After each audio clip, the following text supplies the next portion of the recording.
Hello everybody, let's exit to port. It is currently the 25th of July, 2023 at 13:09 Central European Summertime. And I want to start this podcast by saying happy birthday to my brother, even though he probably won't hear this. So I'll have to catch him in an SMS later on. And also, when this comes out, it'll be later than your birthday. So I don't know why I'm waffling on about this. Forever, reminding me of waffles is, of course, my well-odiferous co-host. I don't know where I'm going with this. Hi, Grumbles. Hello. Waffles are great, whether or not you're in Belgium. They are fantastic. What is it about waffles that is so good? I don't know. I think it's because you can take them at a time where you need to have kind of some sort of interruption to, verbal diarrhea. Yeah. Are you a fan of soft waffles or hard waffles? I mean, I'll just take waffles. Yes. Did you see waffle? Okay, that's fair. Much like me, then. Much like me. We want to say welcome to everybody listening, everybody watching. If you're watching on YouTube, you might notice that there is a new look to the text. We're still trying to figure things out how to do it, but yeah, it might be a bit easier to read now, even if we have many topics. As for you listening on Spotify and other places where this might be available, nothing should be changed. But you're welcome either way. We're going to just dive right into it and say, how's Dave? Dave is, I see what you did there. Dave's pretty good. He may be at, maybe very much a submariner, but it doesn't get him down. Doesn't get him down. There we go. There we go. Puns and segues are already on point. Super happy about this. So Dave the Diver has been hitting the scene big time. Plenty of streamers and content creators have been and for the lack of a better term, they've made a deep dive into this game. I thought you were going to go with they'd been submerged in it. No. Well, I mean, that works too, but no, like there is no better term than having a deep dive into this. And I really want to play it, but we'll touch on why I'm not playing it a bit later. However, I want to hear it from a Dave the Diver addict, Mr. Grumbles the Dwarf. What is it about this game that keeps you coming back and doing things as you do?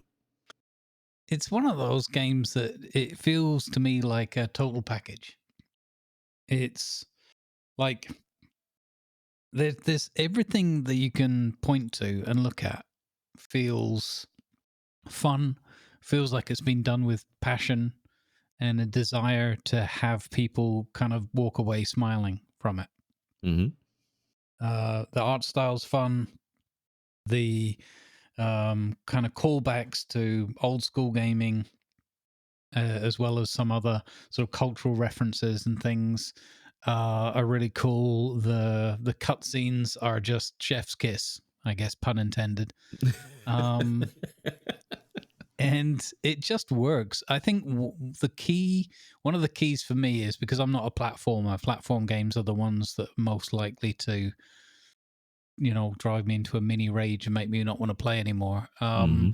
It's not punishing at all. It just handholds you through it, which I don't think is a bad thing in this case because it lets you go through this enjoyable story. So it has a fun story. It has tons of fun characters that bring out all your emotions, but like in a really positive, enjoyable like even the ones that are irritating. You're like, oh my goodness, this character's annoying, but like it's in an eye roll. Okay, let's do what we need to do, get the mission done, kind of thing. Get this person out of the restaurant. It's all just really neatly strung together, and I think one of the more subtle elements for me is there's always going to be repetition in this kind of game. You know, click this button, catch this fish, that kind of thing. Yeah. But it manages to do it in such a way that you never spend too much time. You spend exactly the amount of time you want to, generally speaking, in each segment and section of the game. So the bits that you wouldn't want them to last more than 5 minutes, like looking after the farm, looking after the fish farm as well. You know, you're in, you click a little bit, you go through a little bit of dialogue, you make a couple more clicks and learn a couple of mechanical things or whatever, and you move on. Because that's not a deep element of the game. It's a little mini game within it.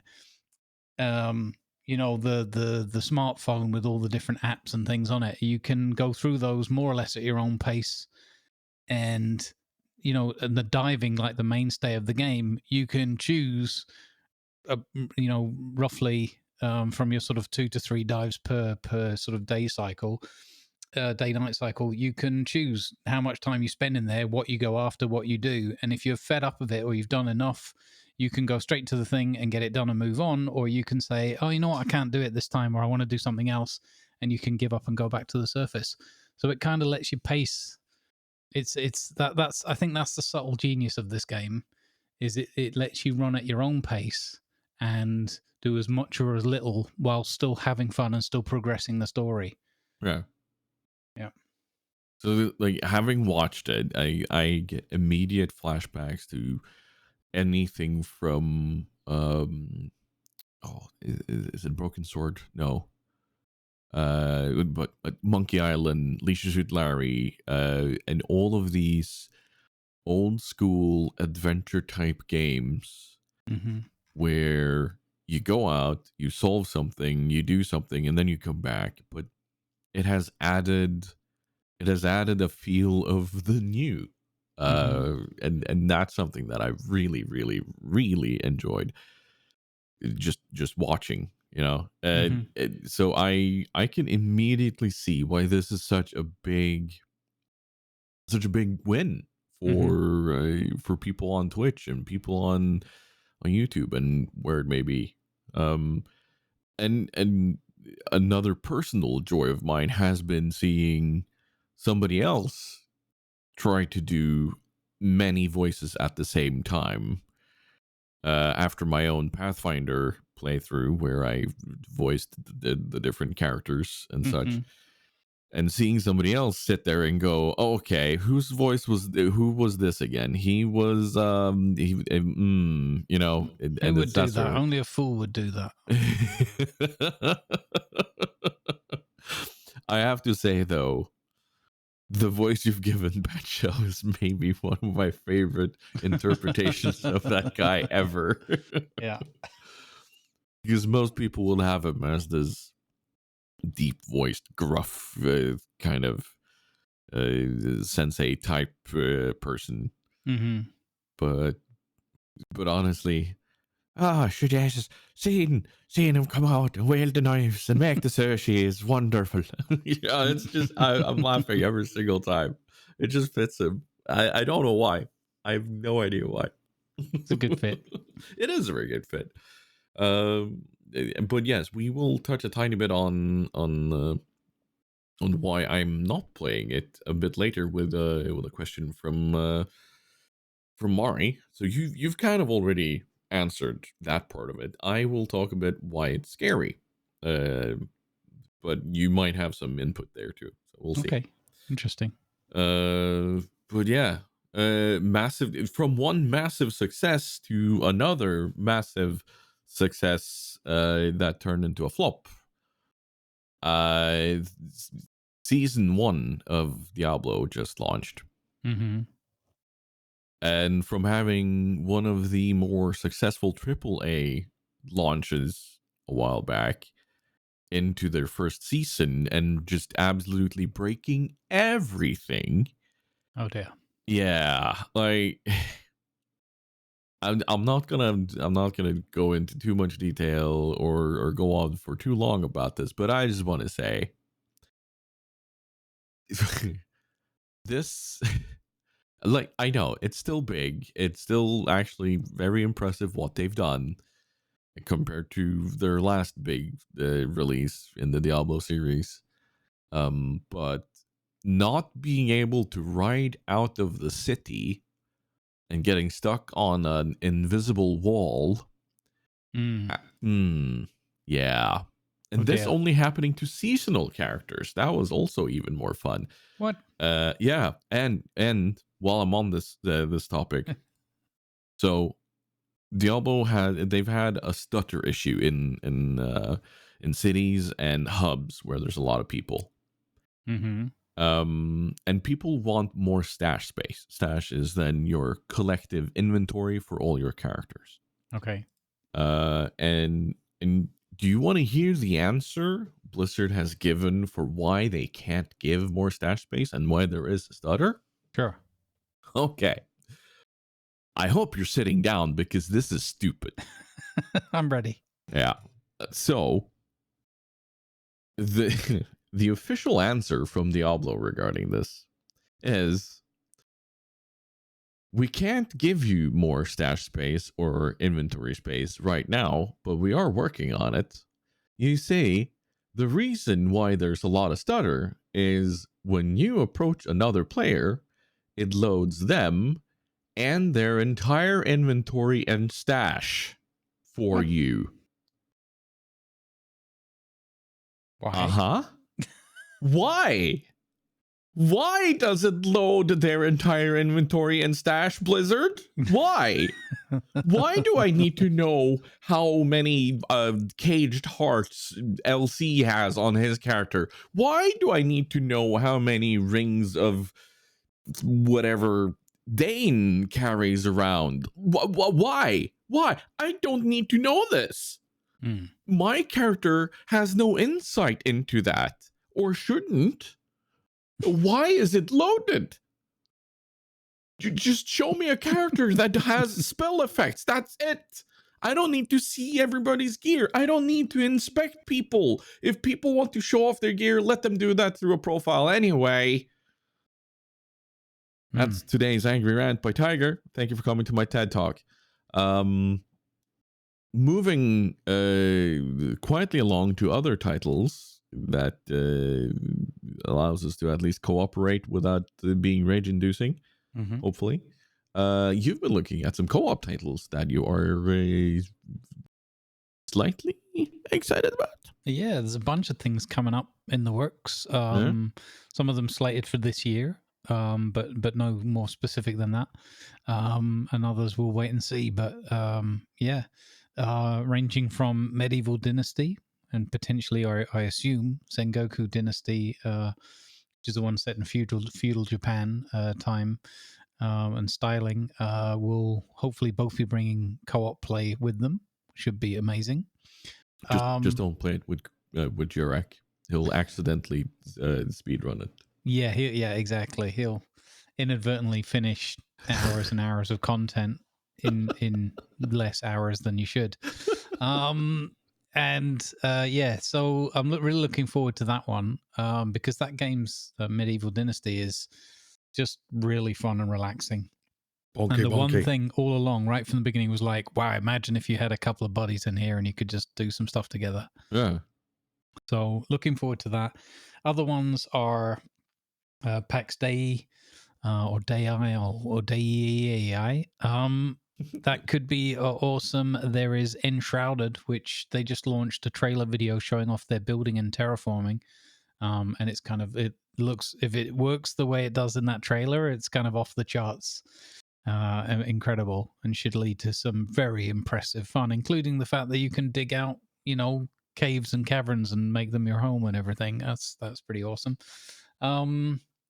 And other ones like Derelicts, which is like a post-apocalyptic survival thing, but very really super high-res graphics and stuff in there, and some quite innovative sort of building style things. So yeah, can't. Lots and lots of things coming along. I'm really looking forward to well, if we can get a group of people together, or even just casually bring people in and out, that would be fantastic. Let's not forget a couple of titles, or at least one title that I know is imminent. and that's the Return to Moria. Oh yes, indeed. That is something I'm looking forward to, and we actually forgot about that in the editorial meeting. Hey. And because Grumpy mentioned it last grumbling, and I was like, oh yeah, that's coming out soon. So I'm fully looking forward to that. I think that is going to be an excellent title for us, and to just kind of sit down and enjoy. So yeah, Return to Moria, like actual dwarves digging out in a really really familiar world, like because who hasn't touched on Lord of the Rings at some point, you know? It's I usually say there are two types of people in the world: those who are familiar with Lord of the Rings and those who will be. And I just want to say, I know World of Warships isn't on our gaming set of topics right now, but I actually had fun. But I'm going to talk a tiny bit about that in streaming and content creation. But yeah, that is excellent. But I'll tell you what, one of the titles I've had the most fun with in kind of a co-op fashion is Satisfactory, and I know you've had your first dip into Satisfactory recently, but you're doing a single player. Yes, I am, but it was one of the selling factors. Like, I usually start a game off on my own just so I can get a feel for it, and try and comprehend it at my own slow pace. But yeah, one of the selling points for it was indeed the fact that you'd be able to bring people in and just have shenanigans together. So, and they even have a crossplay thing between Steam and Epic too. So, yeah, super excited about what that might bring, because I mean, it's similar to when we played a little bit of Dinkum together. You're going to have Tigers, structured, coordinated, efficient. No, I'm just going to stop you right there. I am neither structured nor coordinated in Satisfactory. In Satisfactory, it is, let's get it functioning first. Right. Okay. Then we make it pretty and look nice and so on. Although I never end up that way. Yeah, and then, well, then you've just got, you know, my end of the bargain, which is just here's some chaos. Here's lots of power slugs that don't do anything, but they're lying around all over the place because it's fun. Here's a bunch of plants that we can't use for power or anything because they're making this area look nicer. Yeah, I'm gonna play a bit more Satisfactory later on, funnily enough, for the next one in the YouTube series, because otherwise there'll be a riot. Yeah, and yeah, very much enjoying that too. So yeah, we'll have to see. You and I, we need to work out some sort of cooperative opportunities. Maybe once your schedule settles down, we'll be able to do something like that. I'm definitely in for that. And for those of you who are listening to this and you enjoy Satisfactory, I can wholeheartedly give a shout out to Mr. Zigerin, who is a friend of both of our communities. Like the factories he builds, my lord, they look amazing and they function. Like I've used him as this really nice background, almost talk radio-ish feeling. But I find myself getting drawn away from the task I'm supposed to do, and I just kind of sit there mesmerized looking at how he's building things and doing his thing. It's like, damn, I would never ever think of doing things like this. This is amazing. And just drawing inspiration from that to try to make my factories tiny bit better. So yeah, I'm very much up for some cooperation on that and learning a bit. Oh, speaking of learning a bit, I should probably reach out to Dino. You know why? You know why? No comment. No comments? No. No, okay. We'll get to that at some point. Yeah. Yeah. Anyway, other games that have been on my radar lately. So much like in Satisfactory, where you get to choose a bit of your own adventure and how you want to approach things and so on. I've recently been playing Civilization 6. And it had an excellent teacher in the form of Misspelled Rouge, as he's called on Twitch, but Dante, as he's known in most of the communities. He sat down with Civilization there, me. mate. Yeah. He sat down with me and we just played some very chilled out Civilization 6. And one of the things I've had the most fun with in there is the naming conventions. Mm-hmm. So you have this random map where you have all of these different civilizations that spawn in and start exploring. And I've, shock of shocks, chosen the Vikings and started exploring with them.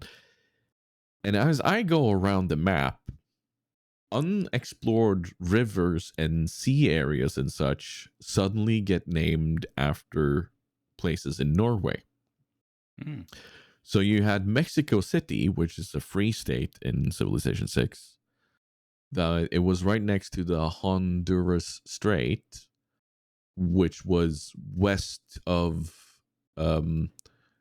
Vestfjorden, which is a fjord just outside of my house ish, and which was east of which was north of Donau and Elbe, because he was playing as Germany, and just so many weird moments of stumbling across these things next to cities and other nations that really shouldn't be named this, but I just having a complete giggle. And yeah, absolutely loving that. Nice. So I think, okay, here's an idea.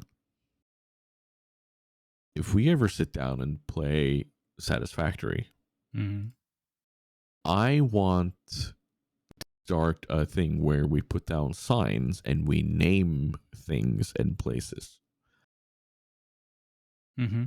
So if you discover a cave, you get to name that cave. Okay. How does that sound? That sounds like a good idea. I like it. I want to discover a place and name it. I can't do that on Earth, so let's do it in a game. I like that idea. How are you for turn-based games? So I get asked to play them. Yeah. I don't generally enjoy them a lot I don't know exactly why. I guess it's just the flow. I mean, okay, so let me adjust this slightly. I've played Civ a lot in the past, like right from the first one, and I've really enjoyed those, generally speaking. But I think a mixture of not having enough time, and I've not yet tried them like on stream. So I get way more enjoyment out of pretty much all games on stream than I've ever had, like just playing on my own. So it could be that they'd be good, but I just get, I don't know what it is. I think I'm either too fidgety or I'm looking for, or I'm missing like an all look shiny kind of experience. So it just puts me in a different frame of thinking, I suppose, and behaving. That's more methodical and structured, and I'm not sure if I'm having as much fun, if that makes sense. Like I'm very well distracted. Yeah. But not in the same way as like laugh a minute. If that makes sense. I don't know. Yeah, I think that's what it is. I need to So give it more thought or try it out again, but I've just tended not to play too many turn-based games in recent times, just not having the time, because I'd rather be doing something that's all like, oh, I fell off a cliff.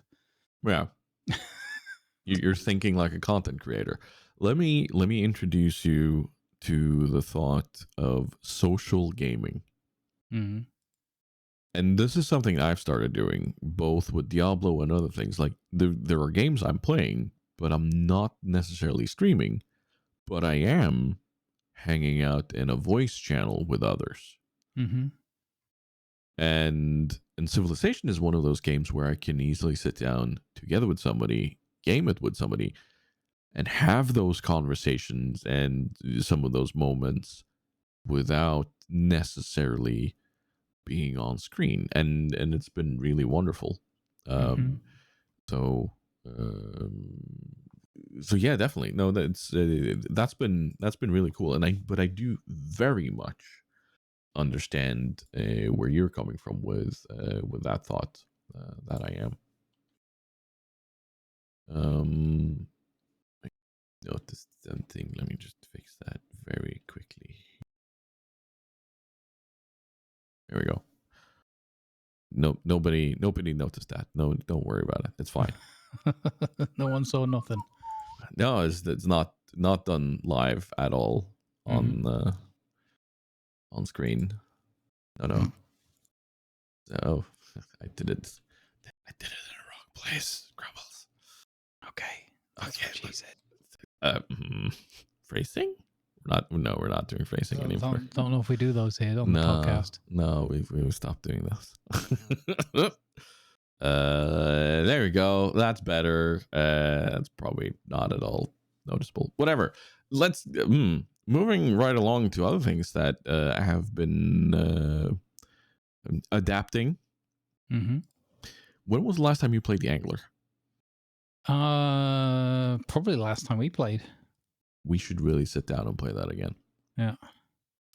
They've made the changes to how the quests look and to how they behave, and made things easier to understand.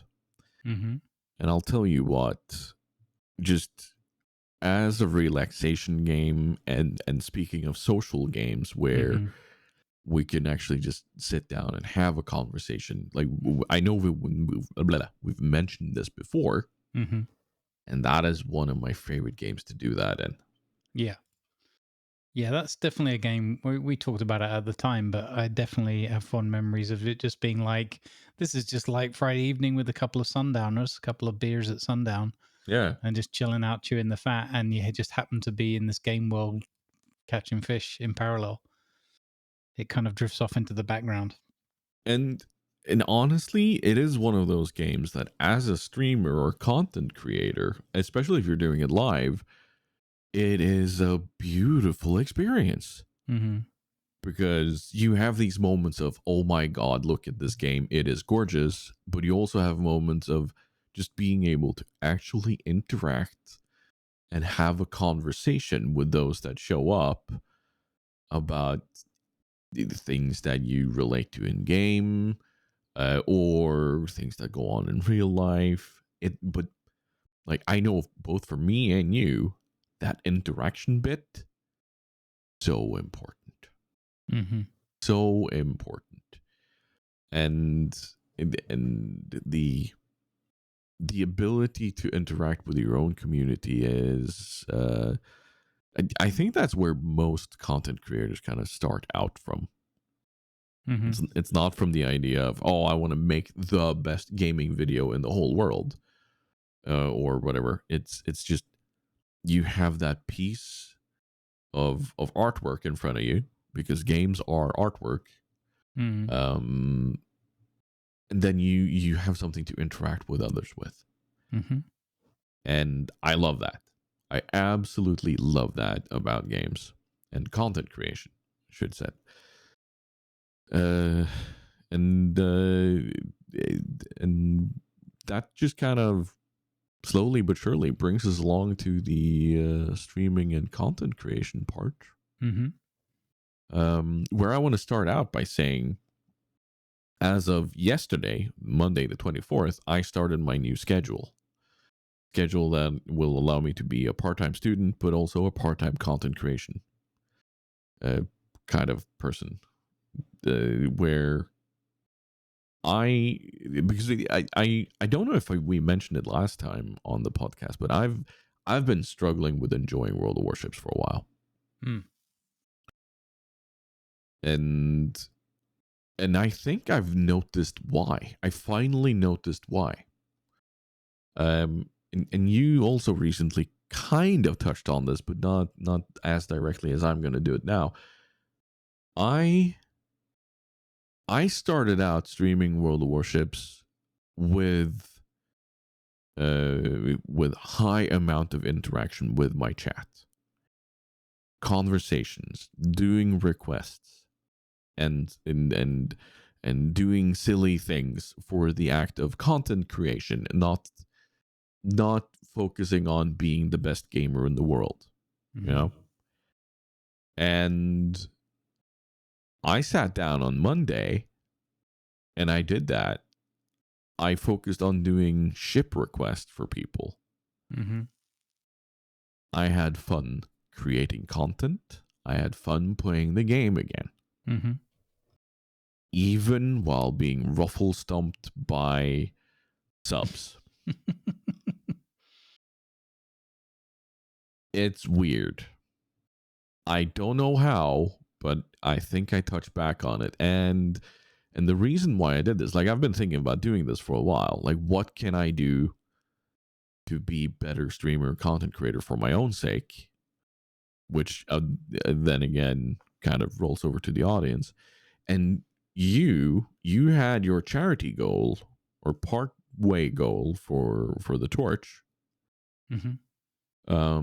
where you said if you reach X amount, you will re-enable the old redemptions like Lucky Hawkins and you know, all of these wonderful characters that you have.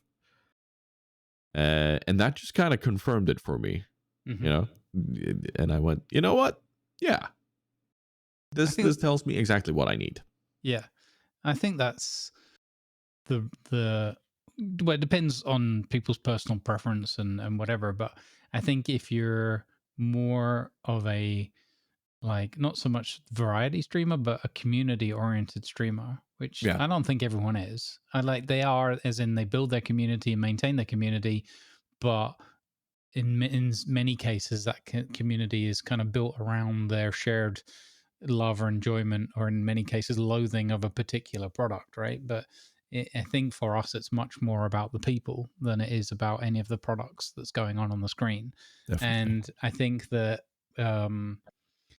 if it, like, the main reason I don't do the old requests, most of them got paused, was because we switched to do much more, many more other games, and especially role play, where those are just distracting or irrelevant sort of thing. And I don't play ships very often. And the one time we play ships is Fridays, and I can't do the requests on the Fridays, or I don't feel comfortable doing them because it distracts me away from hanging out with you two, which is what I'm supposed to be, trying to do. I still fail sometimes anyway, but at least if it's because of chat interaction, that's acceptable, So I think that if a game, in particular, if a game, which I still love to play, World of Warships, I still really enjoy it.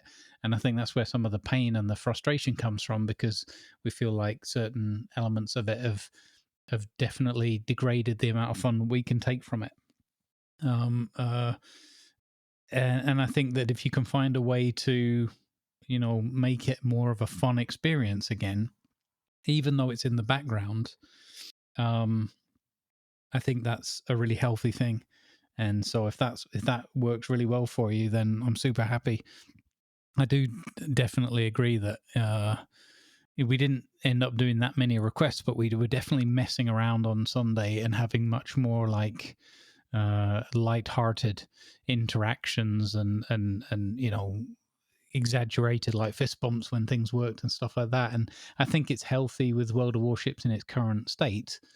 And this is coming from somebody who loves the product and still plays it a lot, is is if you can find a healthy way to enjoy it and not be too focused on it, I think that's really good, because Mm. it's the game itself, I don't think, is in a, for me personally, and I think for you and for what you've said and Grumpy as well, it's not in a healthy, it's not a healthy relationship between ourselves and the game product right now, because of the way it's developed more recently. And Yeah. that's the best way I can phrase it without being blaming it all on the game. Like, as we all know, if you don't enjoy a game, you got to step away from it. But it's really hard when you have this long-standing kind of love affair with it, almost. So, like, part of why I started thinking about doing requests and such again is it was it was a day last week where I joined stats while he was doing brawls, tier 8 brawls. So you know that the tier of the ship is already locked in. Mm-hmm. And he was using physical dice to roll nation, type of ship, and actually what ship. So he first rolled for nation, so that you knew, okay, it's going to be one of these. And then he rolled, or like, it just, you ended up with getting, tier 8 Russian battleships. Oh, I have 3 choices. Okay. Please be the Lenin. Please be the Lenin. It was that kind of thing. Nope, didn't get the Lenin. Got the Borodino or the Vladivostok. So, okay, how do I adjust? And I ended up playing other ships because I asked him, "Hey, can I join? You want a helpful idiot?" And he was like, "Yep, but you need to go in with the same mindset as me, and you kind of do the request." And I was like, "Oh, sure. You know what? I'm here for it." So, you know what? I say, why aren't we doing requests on Fridays? Fair enough. We might not be able to do all of them, but I really think if we kind of make it a tiny bit of our mission to bring back some of the requests, and maybe just allow ourselves to be big old kids playing along, being the guy who helps out Lucky Hawkins, or accidentally bumps him out, and then Jenkins gets an earful again. Then why aren't we doing that? I honestly think we could bring that back. Maybe not every single game, maybe not fully just sit there and blast roleplay whenever, but at the same time, lean into it from time to time too. I don't think it'll hurt. I honestly don't think it'll hurt, and I honestly do think it'll bring our enjoyment of that back a bit more, because it is, after all, the interaction between us and our viewers.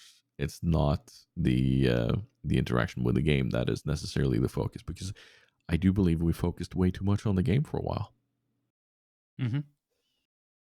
Reaching the naval battles, or trying to do these things, and always picking our own ships. It's that sort of thing. I mean, what I've done is I try to make sure I'm rotating some ships. I went through a phase where I was playing too many of the same groupings of ships, so I've spotted that, and I've been switching it up a little bit.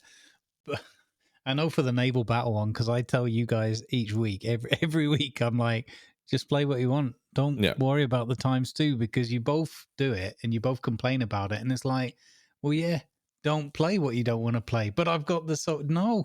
Just play what you want to play. Make it fun.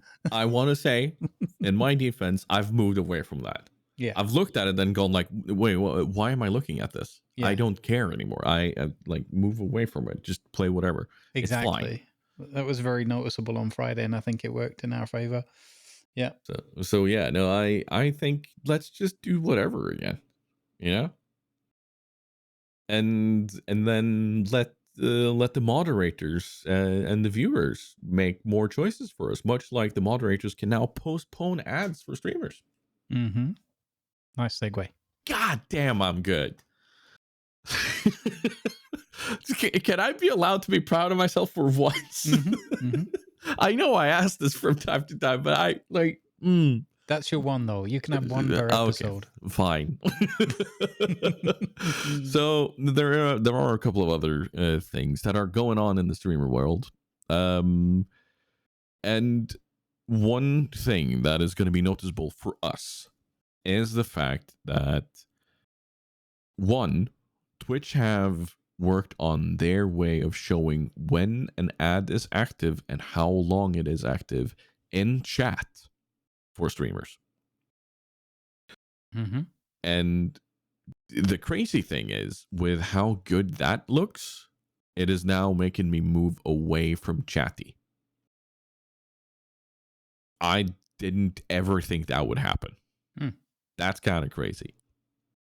Secondly, the fact that mods also see this message and they have the ability to kind of, let's say you are in the middle of a just really intense story moment, or some really fun RP in the upcoming Atlas season that might not happen or might happen. Who knows? We'll touch on that later.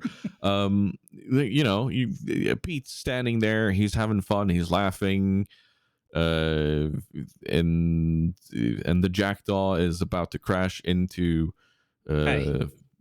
Sorry, not the jackdaw is about to not crash into the land. And then suddenly ads. And when everybody comes back from ads, Pete is being chased by zombies or whatever, and everybody's like, "How did we get to this?" You know. But mods can now be there and kind of go, "Oh, we need a break now. We need to wait with this." And you have what? It's upward of 15 minutes. You can postpone it. Three sets of 5, I think it is. I haven't actually checked the limits, but it's something like that, I think. Yeah. And that can mean such a big difference, both for role players, story players, or even for action-packed games where something can really go down to the wire. So thank you, Twitch, for doing that. Another thing I want to thank them for is something that I saw they mentioned, I think it was just a few days ago. The non-intrusive ads are becoming more and more a thing. And by non-intrusive, we're talking like banners just silently sliding in and then sliding away, either from the side or from the bottom or somewhere like that. Not this whole full screen video with audio blasting your ears off as soon as it pops up. Yep. So happy about this. Please, can we have more of this and have more control of when these show on our channel? Pretty please. Well, there's good news on that front. Is there? There is. Okay. So on the on a recent episode, not the most recent, but the one before, I've dropped frames with it, me, JP, Ezekiel the Third, and Code Carnage. They had several guests, 2 of whom were Twitch senior staff. And they talked, amongst other things, about the advertisements and the what they call display ads, the ones you're describing, the ones that are not interrupting and not so intrusive, don't interrupt the streamer and the audio stream, versus video ads, the traditional ones that take up most of the stream, and you just get the little window onto the streamer above the chat, which, by the way, is still better than how it used to be in the past. So, and they Before you go on, by the way, I want to say thank you to Molotov for bringing this to our attention. I just want to point to that. He actually pointed this out. So, but yeah, go on. Mike Minton and Tom Robbo, I do believe. So monetization and product development. Yeah. Tom Verley. There you go. Yeah. So, it was a very, very constructive and positive and open chat. I think that obviously if you have time and it was the opportunity to drill deeper into these topics could be more challenging and more lead to, again, even more interesting discussion. But what was there was excellent. The two folks were clearly switched on and not reading from some sort of cheat sheet kind of thing, but very much articulating things, putting things together in their own words, and it was very engaging and interesting. I'm not the whole way through it yet, but the part about the advertisements was very encouraging because they were very keen on continuing down that path and developing more of that kind of advertisement. They've just started working with ones that run vertically as a little sliver to the left or whatever. Sorry, to the right, I think it is, next to the chat. So that looks quite encouraging, or gives more opportunities. And what they said is you need approximately 4 to 5 of those, what they call display ads, to make up the revenue of one video ad. So the ratio is not, astronomical, and therefore they even talked about possibly down the line having that as an opt-in or out setting, where people could say, I only want display ads and no video interruption ads. Yes, please. So we'd see, because I mean, on the surface, yeah, but also it could lead to a situation where, I mean, ultimately, I feel my gut feeling is like a hybrid wouldn't be a bad solution. If you could say your designated hourly block could be video ones if you're taking a break, but if you could also dynamically decide, or with your mod supporting you to continue the connection to the previous point, it would be great to say, okay, I'm actually stepping away from a break here, run the video ads. Yeah. Because in the same block of time, you can get more revenue, which, given as it's our revenue source, and a significant chunk of it, I think that would be a viable and fair option. And viewers don't miss out on anything because they probably mute or go and get a drink or whatever anyway. And if it's a break that you just have to run to avoid pre-rolls and that kind of thing, and you're not stepping away and the content's continuing, then you could choose it for it to be display ads, so that they don't miss out on that audio of that roleplay interaction or whatever's going on. Yeah, no, and it's such a great move by them. Yeah. So that's not an option yet, but it's something that they brought up. So what was very good about this interview, as well, as it wasn't a led by the nose kind of like, what about this, this, and this is what we'd like to see as streamers, and then the Twitch guys were just reiterating, regurgitating those answers. It was genuinely like they were volunteering information and explaining where they were going with things, and that was probably the most encouraging thing. We love to see it. We love to see it. And another thing I want to point out that Twitch has done that we actually forgot a bit about myself while we're on this is they are leaning more and more towards using their own library of stuff to host vertical videos for clips, and they are helping with the export to TikTok now. So they're getting to where we do something we've already talked about. But back to the whole ad thing, like hearing you say this, because I haven't been able to watch this, but hearing you say this, that they are volunteering this information instead of kind of reflecting what is being asked of them, tells me that they are listening. They are listening to the voices, but the question is,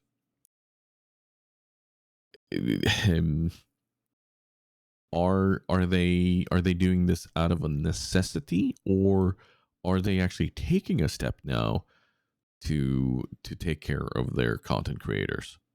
Like, is this the fear of losing more big names, or is this the step to kind of make sure that, okay, you know what, we realize that we wouldn't be anywhere without the Twitch streamers or the streamers. But so then again, like, yeah, Go ahead. Go ahead. No, no, no. It's I'm okay. waffling. So what I don't want to do is I don't want to sit here and just regurgitate everything they've said. I No, would highly recommend and encourage people to go and check out that drop frames for themselves. we'll leave a link. It's the what some of the best takeaways from it, apart from some of the individual specific answers and information that was volunteered up, was from both of the guys. Mike talked about this is Mike Minton, who's monetization guy. They call him Money Mike. Was talking very straightforward about candidly about the 70-30 split and how much it costs to run the platform and things like that, and just making clearer answers. And you could, it's one of those where you're not reading something from a cheat sheet. The guy's looking into the camera and just speaking from the heart and saying, look, this is where we're at with these things. And that was it's really encouraging, even if it's not necessarily the answer you want to hear. It's just good to understand some of their rationale and hear it in their own words. Yeah. And you get an impression from people, even it's digital and removed, not the same as sitting at a desk with somebody, but it's the next best thing, and you can still get a good, good or negative vibe from that. And Tom Varelli, who's product development, was very, for me, quite inspiring and incredibly encouraging to hear. He talked about, and this is something we've touched on in previous podcasts, is this kind of scattergun randomness of like, oh, here's a new feature, here's another thing, and it's all like, what, hang on, what is anybody in control of any of this? What's going on? And he actually said in his own words that that's kind of how things have been, and he gave one insight into some of how it's been like that. And more importantly for me, he used very specific and appealing words to me anyway about how they're going to adjust that going forward. So one of them is the guys talked about the big security leak that happened a couple of years back, where like all their code went out and all the financial information and all that kind of stuff. They got hit a couple of times, really, really big, pretty devastating. People at the time were like, oh, that's the end of Twitch, it's going to shut down, or there's going to be hacked every night and have their service turned off and all the rest, and all that usual panic mongering and clickbait never turned out to be correct, or was prevented, let's put it that way, probably more realistically, by hard work at the Twitch staff. And they talked about how that really kind of set them back or knocked them off their path of their product delivery and development and interaction and engagement with streamers and the community, because they had to focus so much, resource and everything and time to scramble.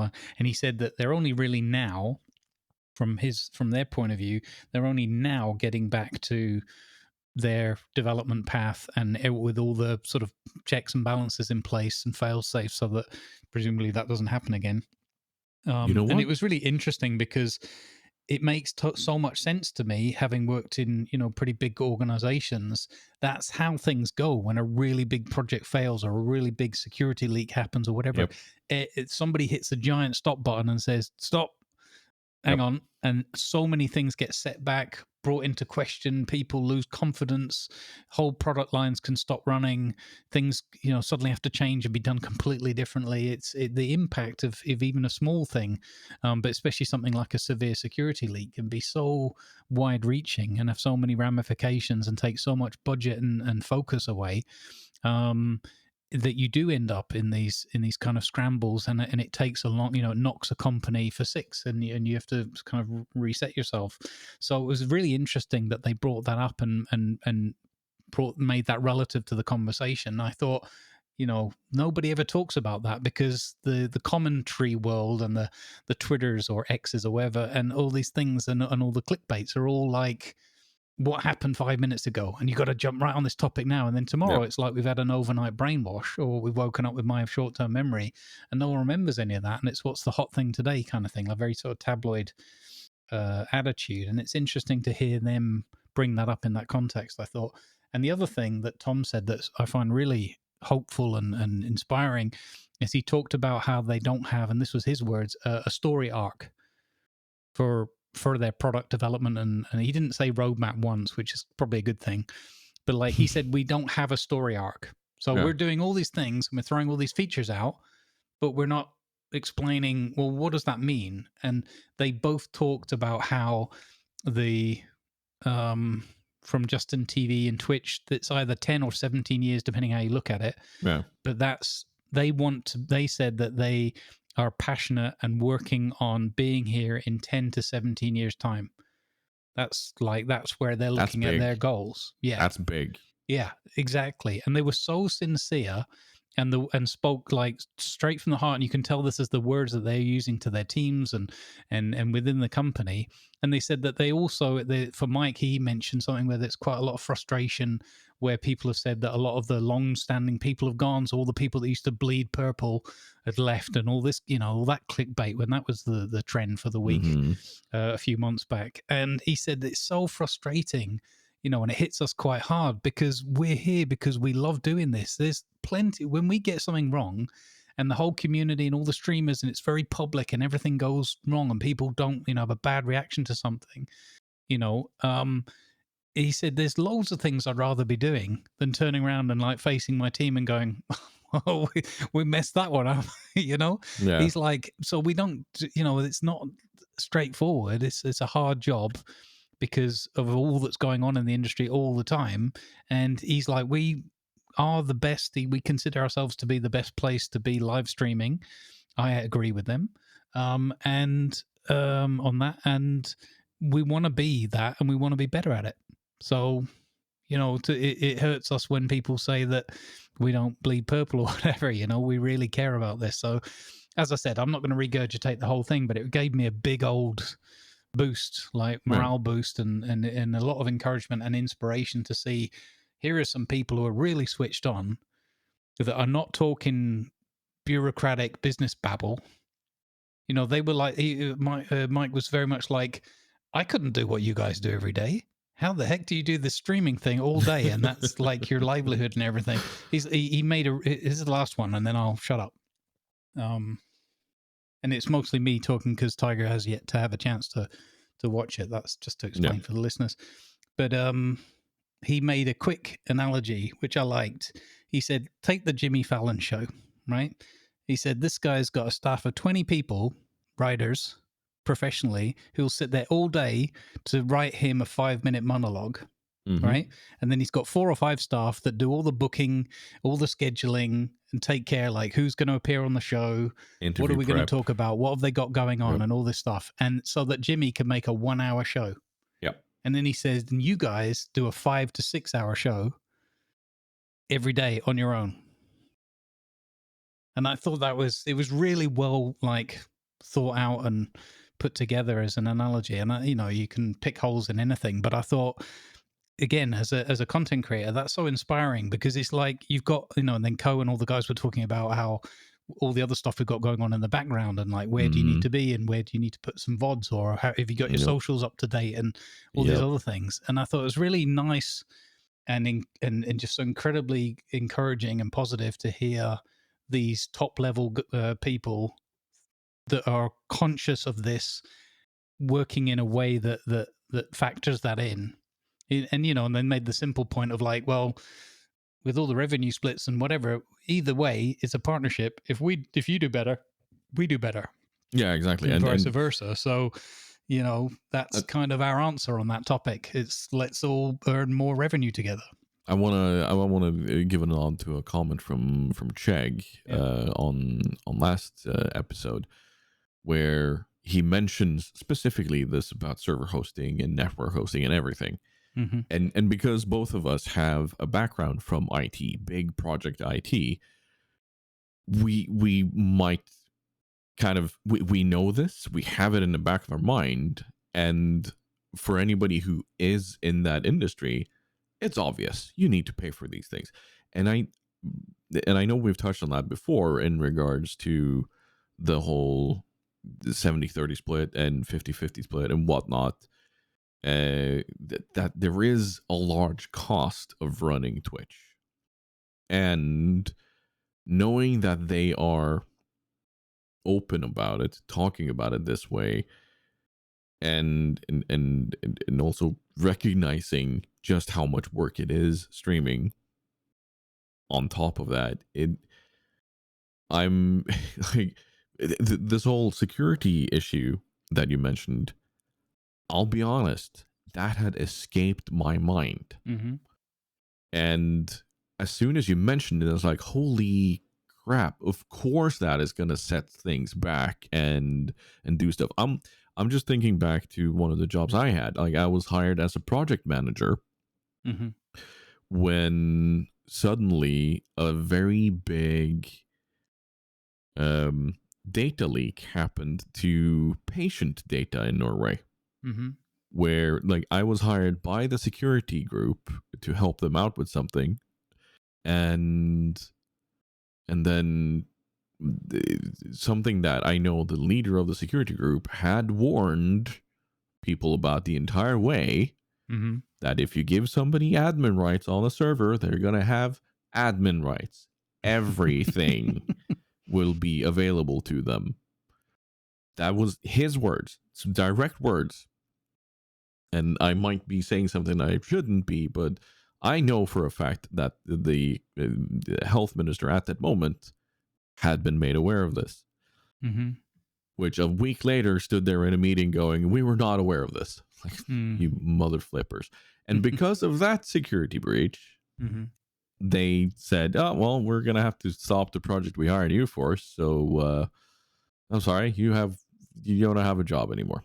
Like, you know what? I don't hold a grudge, but I know for a fact just how long it took them to get back to starting that project, which I was Mm-hmm. initially hired for, and get that up and running again and get that ready to go, which was also a super important project for them because it had to Mm-hmm. do with decryption of data. Mm-hmm. Um, so yeah, like that security leak that Twitch had, and that major setback, like, no wonder they've kind of been in the wind for a bit. Yep. But and like you said, hearing him not use the word roadmap but instead using story arc, Mm-hmm. I like that. Yep. Because that gives me another idea that he's not looking for buzzwords, but he's using our language. Let's be fair. Yeah, it's creative. It's It a is. creative expression. So it's like I said, people just go watch the interview, make from it, and take from it what you will. Yep. But I thoroughly recommend it, and haven't got all the way through it. But just wasn't super cynical, but I went into it thinking, how much will there really be from this? To take from it. Yeah. And it was very pleasantly surprising from that point of view, or very like I said, inspiring is inspired is how I feel. So I'm just gonna ask it this way. Have you ever watched one of these E3 or EA launches on stage with gameplay and so on? Yeah, I actually had fun. What do they call it? Like co-streaming E3 a couple of years ago. Yeah. It was super fun. Yeah, but you've seen how stiff and Mm-hmm. rigid some of these CEOs are. Yeah. Yeah. I take it you didn't get that feeling from them. No, not at all. These were a couple of guys that I could see myself. I suppose for me the equivalent was I could sit down at a table and have a conversation about these like work topics creatively, and know that these people are not the kind of people that are going to shut down that conversation, or things that might not work. They'll be clearly explained, and you'll have a good conversation. And they struck me as the kind of people that want to say, well, this won't work, but I really like this idea. Yeah. Could we think about this from this angle, or is there a different way, or what see if you can think of another way where that might be possible. They not dismissive, but embracing of opportunities and ideas, but also realistic about what's possible. And to have your head of monetization, I mean, from the product development guy, that's what you're looking for, right? A person. Yeah. From the monetization person, you're thinking, okay, it's going to be a little bit more conservative. It's going to be a little bit more, we can't go crazy. And there was elements of that, but it was, you could just see it in somebody's eyes, in their body language and behavior. This was not a couple of suits. And, there were other little tidbits in there about, he said, like, whatever it was, 60, 70% or something, like loads and loads of people within Twitch and the whole staff are streaming in their own private time or whatever, Yeah. part-time streamers and all that. It's like, so there's people, he said, whether they're just consuming it as viewers or whether they're streaming for themselves and stuff, people are living and breathing Twitch. They know all about it. They're all over it. So it's like, that's how our whole company all the way through, most of them are either doing it for themselves or at the very least viewing and being and a part of it. So yeah, really, really just uplifting. Yeah, wonderful. Speaking of being uplifting, our former co-host, who still has a warm chair here, because we've heated it up for him, he has started his own podcast. Yeah, and I will recommend everybody go check that out.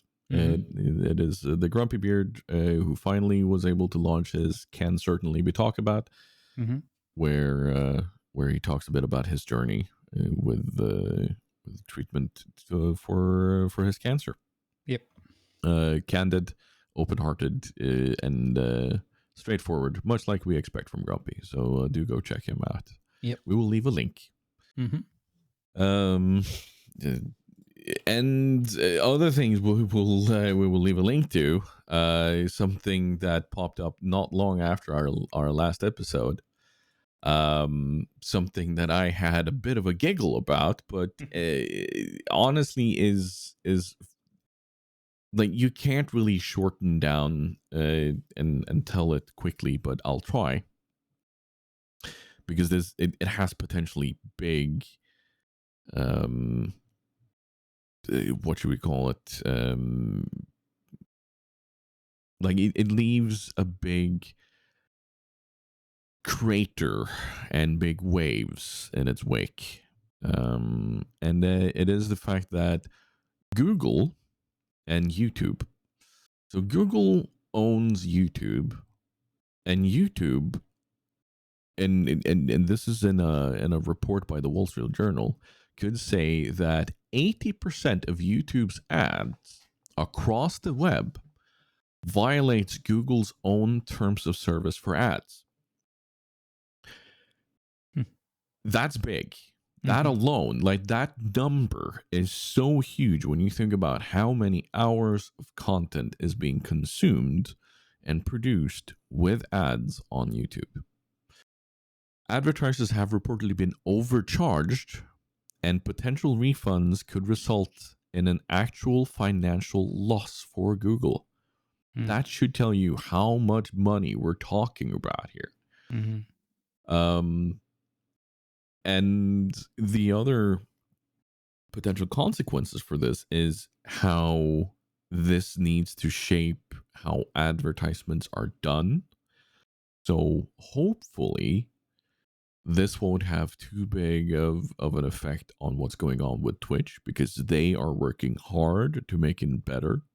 And if this suddenly changes how things are going for Twitch too, it could be another smack over the face. But this is not just Google and YouTube. It could have effects for. So keep an eye out for that. And I'll try to find the actual Wall Street Journal article and put a link for that. But this happened end of June. And there have been a few tweets about it. But it's basically analytics going over the quality of ads, and that could also be in a serious breach. So that is something to keep in mind for any sort of platform that runs ads. You want quality ads that allow people to actually interact with a product, because that is where you get what's called a click-through rate, and that shows you how much conversions you have and so on. So there's a big world behind it, but yes, not gonna get into the nitty-gritty of that, even though we could probably spend 3 or 4 hours just talking about that. We could spend 3 or 4 hours talking about pretty much anything. Let's be fair. But I don't think adverts would be. It's not our primary role. No, it's not, and we really should know your role. It's so bad, like the way it just cuts off at the end. Like, it doesn't even taper off. It just kind of wow. We're done now. Yep. Yep. Wait, what? It's like somebody took a sling and hit the trumpeter on the forehead. We should add on a sound effect. There's like a guy getting hit by like a or like a Wilhelm scream. Fell off the wall. Oh no, we are on to Know Your Role, where we talk about role-playing things, and yes, and knowing your role. Well, we already know what role you'll be playing in Atlas in the upcoming, what is likely to be the final season. Oh, sure we do. Oh, it's Bancho.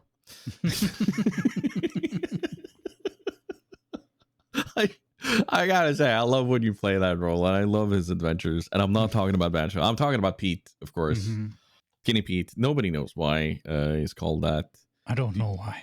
Have you figured out why? No, it's weird. Don't no idea.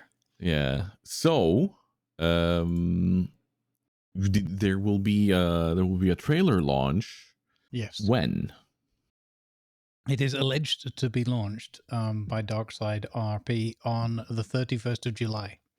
Ooh, so less than a week away. Mm-hmm. Very, very exciting. Mm-hmm. Can you allude to anything that will be going on in this season?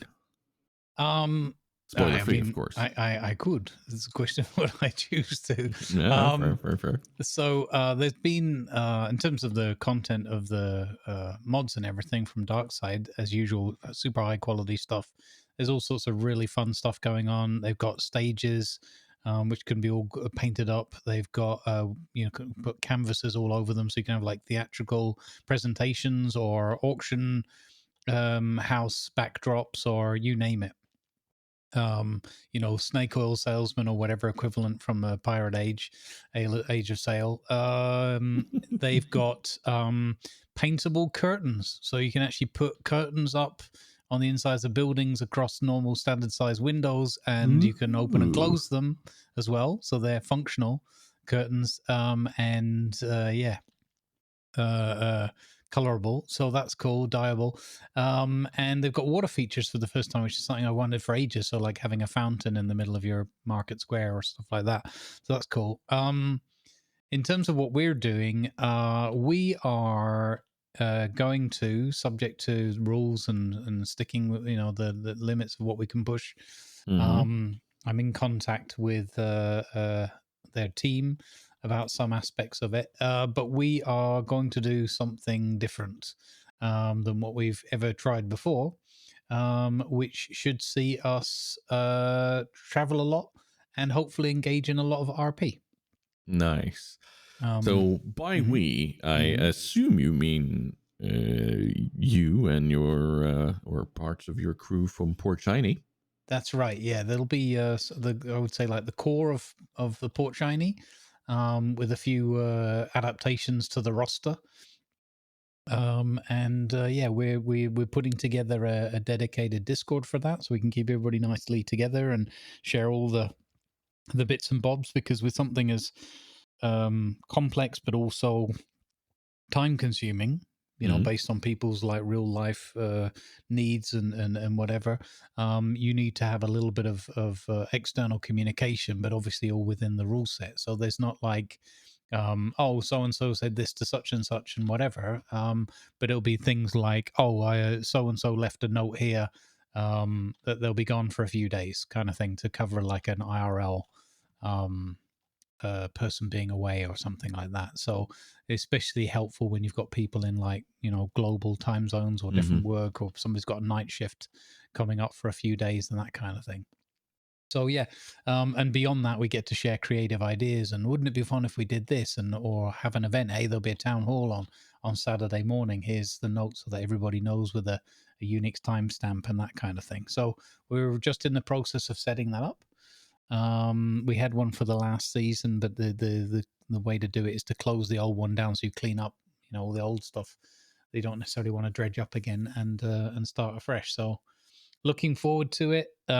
It's supposedly the final Darkside RP season, 6.0, or as we call it, 6.9. And I think there will be a lot of great roleplay, great comedy, and I dare say a few tears shed along the way. Because if it is turning out to be the last one, or maybe some people are treating it as the last one for their own particular character or story arcs, it should be interesting, to say It the least. is. It is the opportunity of going out with a bang. Mm-hmm. I'd say, and knowing just how I wouldn't call it an animosity, but knowing just how hard people have fought with Grape Shot Mm-hmm. to make things work and to keep things somewhat normal so that you're able to do things in the same way that you used to. Like Mm-hmm. it yeah, I hope people use this opportunity of making a celebration out of it and saying, yep, let's let's go on, Mm-hmm. let's create a worthy final for our character.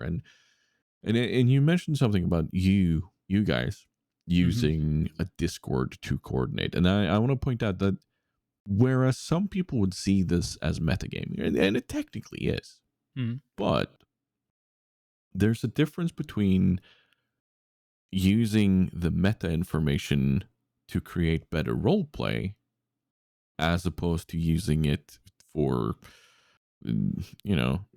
only betterment for your character or for Yeah, to gain an advantage, yeah. basically. Yeah. Mm-hmm. So I celebrate this idea because it allows you as a character to do um, in theater is called the yes and, Mm-hmm. instead of I don't know. Mm-hmm. You can do the yes and if somebody asks you about a character that is gone, and for all we know, Pete can then spin a tale that could lead to more fun RP for the other one.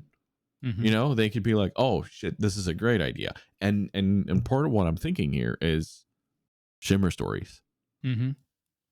If you spin the first part of a Shimmer story for somebody who's away, and setting them up for success, not failure, of course, it could really lead to them being able to tell their Shimmer story in an actual kind of, yes, this is where we are out on the sea and whatever. It's that opportunity, and I Mm-hmm. love that. I love the thought of that.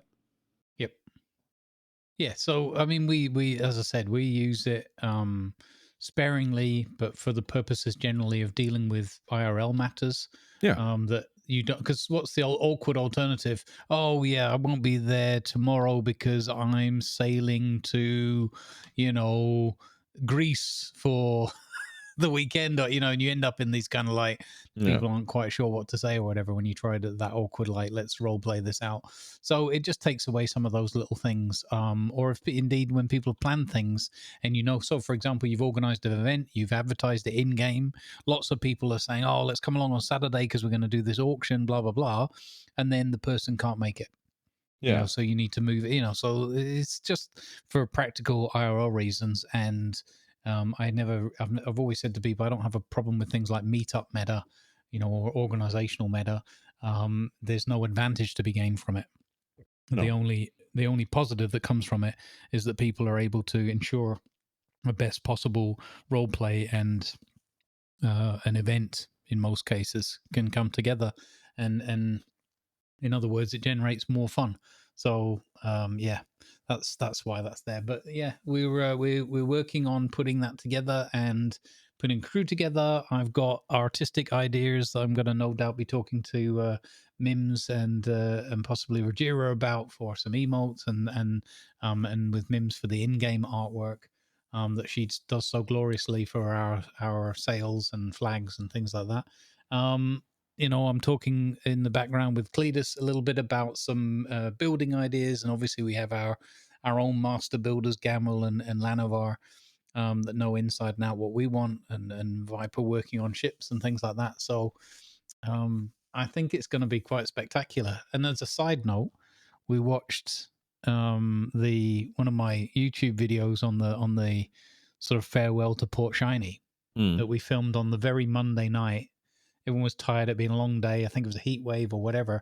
And it was like, oh, well, the server's shutting down tonight. This is our last chance to record some footage. So we recorded some footage, myself and Lan, and then Zatelia jumped on a bit later on and helped out. And we rewatched some of that. And I actually lost it, like emotionally.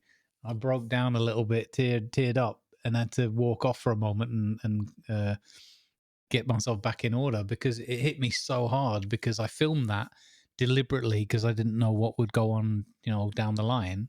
I didn't know as difficult as it would be in the meantime, but I knew that the last couple of seasons was really difficult already to put together. So it kind of was like a farewell, and I didn't realize how hard it would hit me, like just watching Skinny Pete sail off into the sunset. But it really hit me very, very hard. So yeah, it's gonna be challenging, but also amazing, but also challenging. Stay tuned and figure out if Pete will indeed find the blue-eyed Kraken, Quacken, and get his revenge. Yeah, and get his revenge. Will he be reunited with his brothers? Will he find the perfect opportunity to paint? Nobody knows. Let's figure it out. So yeah, no, that I'm looking forward to it. I know others out here have stated that Grumbles TV will be back. Yeah,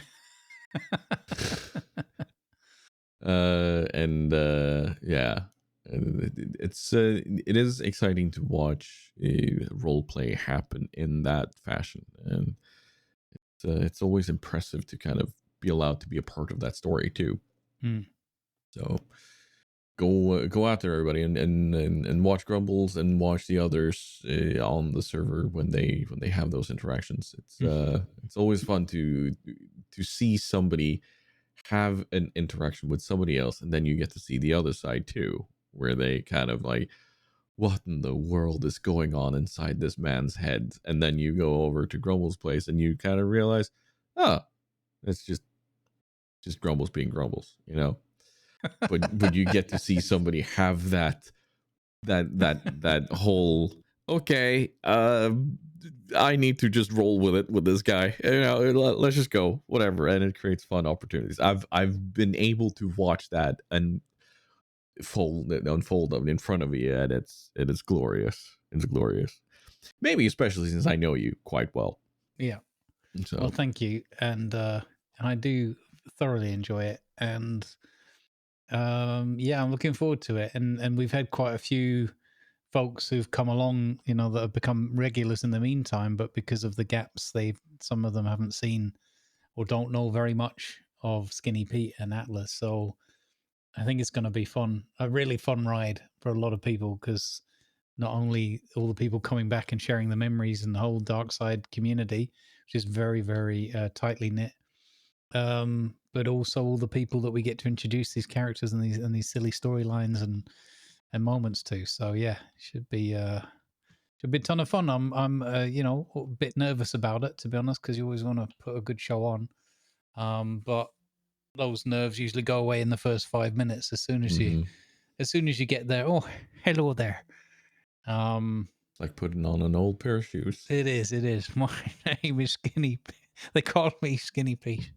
I don't know why. I just kind of want somebody to show up and go, you remind me of this gentleman, Bancho. Do you know? No, never mind. I don't know. You probably don't know him. You know, you just kind of have that Have you ever little. cooked sushi, sir? That would be excellent. Why would I cook my shoes? And there you go. Don't ask. It doesn't make any sense. Yeah, nope. It's just Pete. It's a Peteism. Peteism, yeah. Speaking of something else I'd like to witness. Last time we talked a bit about your session 0 of a certain game. And I want to know a bit more about what goes on in the head of Grumbles as a character that is being influenced by the Fenris wolf. Yep. So talk to us a bit more about this. So I'm playing this character called Griff. He's a former police officer, detective, who went through quite a harrowing, kind of like from the pinnacle of cracking a really big case to it turning into a bit of a tragedy. Basically, it was a big sting operation, go in, crack down on this organized crime group, and some innocent people ended up getting killed and hurt in the situation. It wasn't part of the plan, but was probably something that could have, in his mind, should have been factored in as a possibility. You know, what if they're holding hostages, or what if there are innocent people in this building we're storming, and that kind of thing. Anyway, you fast forward a few years, and he kind of struggled, a bit of a alcohol trouble with the family and that, because he couldn't sleep, and all this pain of there was a young girl that died in a fire in this incident, and it's kind of haunted him ever since. And and then there's the whole city of mist idea that there's this whole other parallel universe or whatever. There's this monstrous fantastical world that's going on, but it's just barely hidden behind this veil of mist, and it sometimes reaches out and touches and impacts people, and they gain, in air quotes, superpowers or something fantastical about them. And in Griff's case, he's influenced by the mythology. In this case, we're trying to go with either Greek or Scandinavian Viking mythology, whatever, something from the real world, but that comes through the myth starts to become real somehow and influence these people. Right. So Griff is we went on our first kind of operation together. We're a little ragtag group of 3, plus the GM, that are trying to both live our normal lives. So they have one is a sort of a punk rock star type, band leader type character, and another is a journalist, snapping things on quick phone videos, and not strictly speaking all gutter press kind of thing, but just like anything and everything going. Yeah. And then Griff, and the 3 of them are kind of forming this bond together because they've noticed some of these weird behaviors and powers that developing that they can't fully understand or explain or necessarily even control always. And we went on our first kind of, they've gotten into a bit of a, there's a story on the radio, someone's been horribly murdered and eviscerated and whatever. That's weird, so they kind of go, I wonder what that is. Let's go check it out. So they go investigating, and start following clues, and you have to utilize not so much your powers as such directly, because they're still manifesting and you don't fully understand them at this point, but certainly utilizing like your real life skills. So for Griff, what does his detective history and his police training give him from that? So we went to one crime scene where it was a fresh body and the first cop there on the scene kind of thing. He's on his own.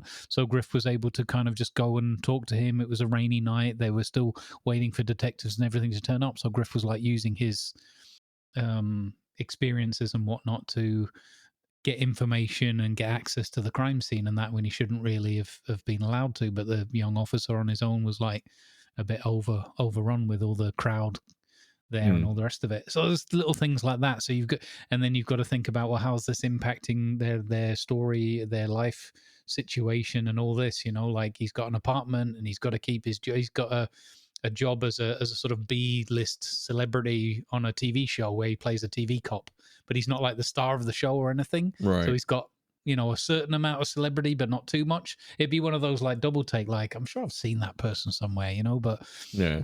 but it wouldn't be like, oh, there's that Brad Pitt or something. You need to get their autograph or whatever. So, or have them adopt your baby.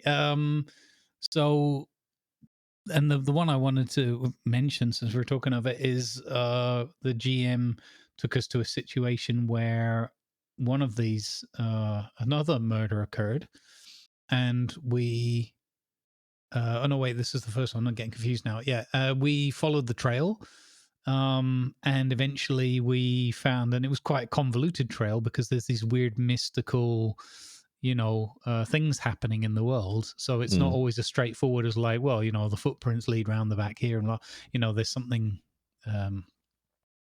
extraordinary going on, and we caught up with, well, we were tracking down one person that seemed to be somehow related to it, and it turned out that the person we thought we were tracking down was actually the victim.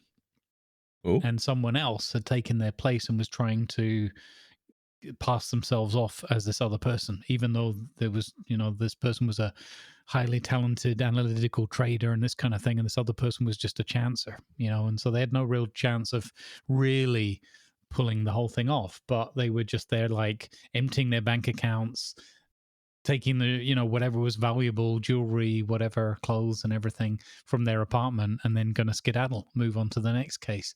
But this person had manifested other powers. I think it was lizard-like, reptilian kind of powers, so very strong and all this, but also kind of a need to feed on some of these victims or whatever.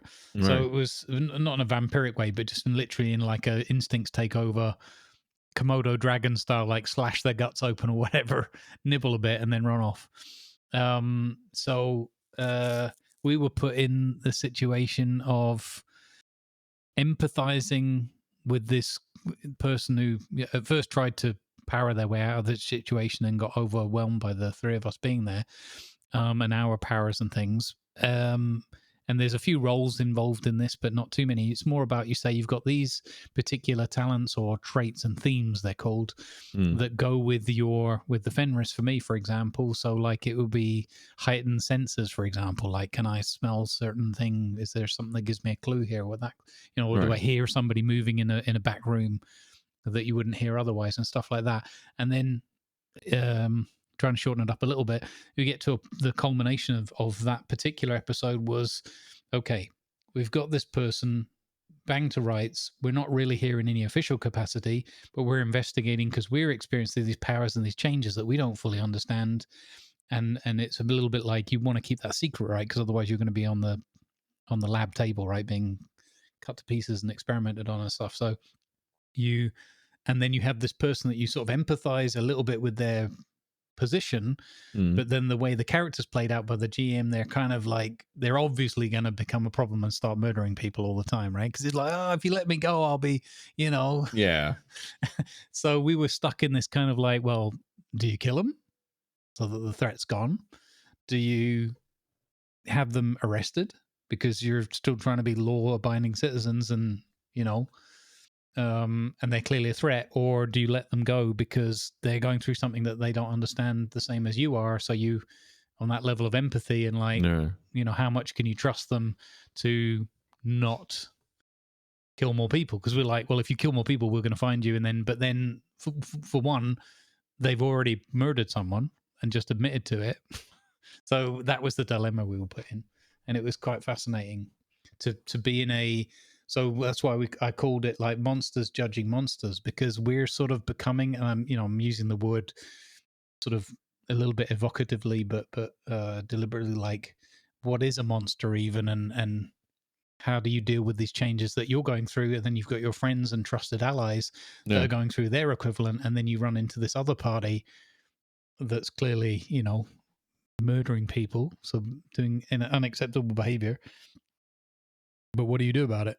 Why, when do you become the judge, jury, and execution? If you hand them in, do they go on the lab table? Who do they investigate us? Because someone noticed us asking questions or nosing around the area or something, you know? It's quite fascinating. And it's set in 2012 London sort of era. So you got to think about things like, well, maybe you got caught on camera. Yeah. This kind of thing. So yeah, it was really interesting the way it all unraveled, and it gives you a lot to sort of think about. And the system's fun because it's almost all you know, I'm trying to do it as briefly as I can. It's all story, so all of that came out in story, and there were probably, I don't know, like a dozen roles through a whole multi-hour session. Yeah, so it's a system based for those who are able to role play, I'd say, because a lot of people will struggle with removing themselves from, well, themselves, really. Like they're not able to step into the character, they're not able to step into the story properly. So this sounds like a system for somebody who is willing to let go of the idea of, okay, what would I do? But more really be in the character of, what does my character do here? Forget everything I know about cop shows, forget everything I know about lawyers or whatnot. What would my character do in this situation where they are literally going through a transformation and being just pulled into this really weird world? Like there's stuff going on in the head, and one thing that I always bring up to anybody who's like, yeah, how do you role play? I'm like, okay, how would you role play a character that has their bones broken and then magic heals them? It's their first interaction with magic. Like you're gonna go a tiny bit loopy. Like there's nothing about it. Like suddenly this huge trauma that happened to you is gone. Something's going on in the head, you know. And how do you react to that over time? You don't know. Your character doesn't know, but you have to put yourself in that of, yeah, what's going on here? And not be modern day Dave from some sort of Blue Lagoon. I don't know. Weird example. But yeah, no, it's one of those RP things that are important to think about. So yeah.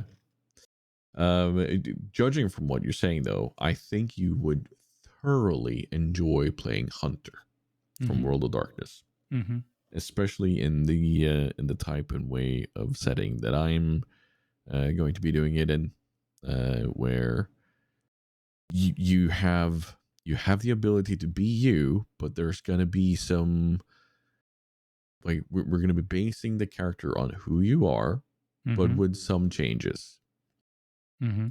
So you in real life, you might not have like you have no military service. I'm not talking to you, Grumbles. I'm talking about you. Yep. And this person might not have military service or anything, so they might not have the knowledge of using weapons. So the character you roll will not have knowledge of how to use weapons. However, they're going to have other skill sets, other things that they can do that translates to this character. So yeah, I love doing that. But then also having people go, okay, what would be a defining moment in your life? You know, let's say you stayed in the army instead of being finished after your first mandatory year. What would happen? How do you think your life would change? You know, it's that sort of thing, which is kind of fun. And that is also a strength of that somebody needs to learn if they're going to do some role playing in a game where there are no other players. Mm-hmm. That is a skill in and of itself, honestly. And I've seen you talk to people about this regarding Red Dead and other games. You know, how do you role play in a setting where you don't have a counterpart that actually talks to you? Mm-hmm. They're just there, like they're supposed to be background noise. They're supposed to be background scenery, even. But you are walking straight up to them, going, "Hello, I am Dave." Why is everybody called Dave suddenly? I don't know. There's so many Daves. It's confusing. But I recently had this while jumping in a Nordheim as Bazanar. Mm-hmm. You know, him being removed from the world of Diablo and suddenly being dropped into Conan Exiles, seeing these NPCs, he's walking around and being very confused. Like, he doesn't have access to his powers anymore. He doesn't, like, and everybody's just looking weirdly at him. Yeah. And like, is it my accent? Is it the clothes I'm using? You there? Where am I? Why are these demon cats attacking us? Where are your owners? You are clearly ignoring me because I'm a foreigner, an exile. What is this? You know, it's that sort of thing. That, especially if you don't even have an audience, that's hard to do. That is really hard to do. And that is my challenge to people out there.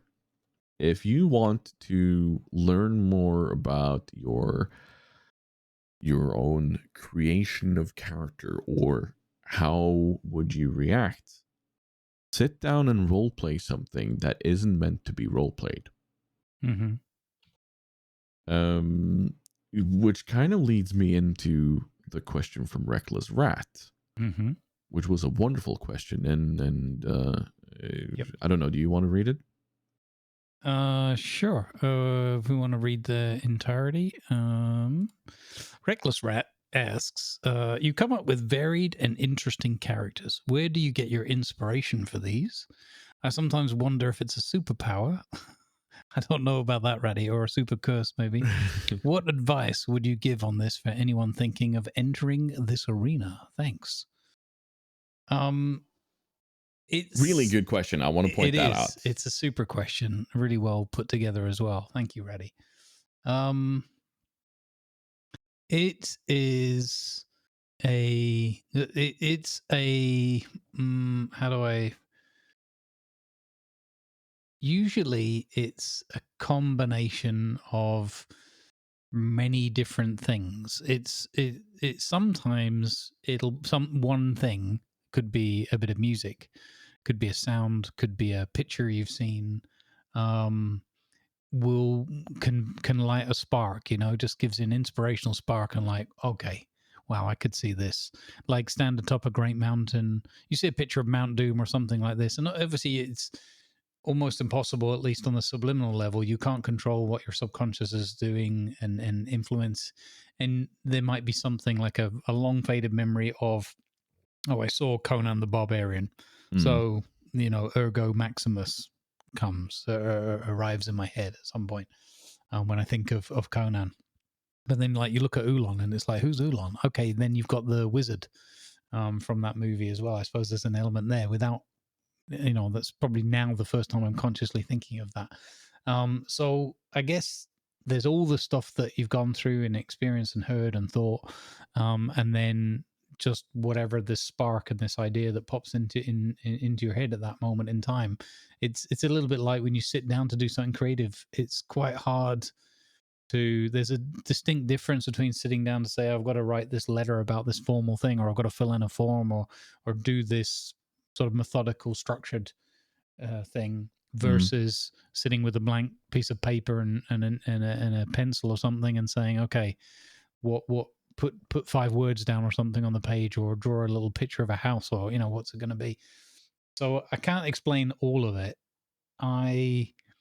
For me personally, it is, I think about what will make people smile or laugh. Is always one of the core elements of it. Will this be funny? Which you can't always tell that in advance, and it isn't always necessarily funny right from the very beginning. I think when people first saw Oolong, they were like, what is this? What are you doing? And then probably, hopefully, a little while into it, people are like, okay, now I see. He's kind of like a slightly mad villain from a Monty Python sketch or something. Yeah. So, yeah, I think where I get a lot of my inspiration is looking at other pieces, looking and or listening to other pieces of artwork. For Red Dead, as an example, with Bobby, with Robert F. Lawless, that was a little bit of the Unforgiven movie, and English Bob, because that was also coming up a lot in conversations with Hulu, talking about that, because I don't know, these things all get wrapped up into each other, so you don't remember I don't remember the exact point where it's like, I'm going to do this. But I remember part of that was also that I didn't want to be a gunslinger or anything like that, because that's nothing I'm going to be competent or feel confident with, although it could be quite comical to be a useless gunslinger. That could also be a thing. Physically slinging your gun instead. Yeah, exactly. Oh, I've dropped my gun again. But a lot of that was looking at and listening to not so much music tracks, but more like ambient musics or sounds from the Wild West, and whether that's from movies or just from real life. Go on YouTube and look for like ambient footage of American, whatever you want to call it, North American plains and that kind of thing, or look up some artists' impressions of buffalo or something like that, and all these things just kind of meld together, and then you get a feel for like, okay, and then for the character themselves, you're like, okay, where's this guy coming from? What's he doing out here? How did he get here? I have a thing there. Yep. So one of the things that I enjoy doing while I'm out traveling, for instance, if I have an hour or something at an airport, I people watch. And this is an exercise that I want to point out for other role players or people who want to get into it. Like the creation of your character or a character in general is where you start. It is all about kind of triggering that spark of creativity. People who are artists will know this, where a lot of them will do this. Like there's one guy I follow on TikTok who has these daily ink monsters, or these daily ink blot, where he plops down some ink, and then he takes a tissue and he stamps it out, and then he draws from the negative spaces, or he does something with it. Or in this case, for creation of characters, right, people watch. Because you without necessarily thinking actively about it, you make up part of what you think a person is like just from watching them, just from watching their shoes, how they walk, like, are they in a hurry? If they're in a hurry, what are they wearing? Why is this person in this super nice suit wearing sneakers? That tells me, okay, this might be somebody who's not necessarily normally in a suit. Or he is super prepared for being in a hurry. Okay, what does that tell me? It tells me he works in a high-paced environment where he stands a lot, he walks a lot, so he has comfortable sneakers instead of these smart-looking business shoes, and that tells me he's likely a job that moves around a lot through the city. Mm-hmm. This could be a lawyer going from defendant to defendant, or it could be a realtor. What does that do to them? Oh yeah, that usually makes them rich. Okay, what kind of habits do rich people have? They have weird habits. They drink wine through straws and gargle it because it's fun. You know, it's that sort of thing. So, and then you can give them a name. Mm-hmm. And from that name, right, is if the first thing that pops into your head is Pontius the Third, then he's from a line of Pontii, whatever. And that means, okay, they're likely a family of rich people.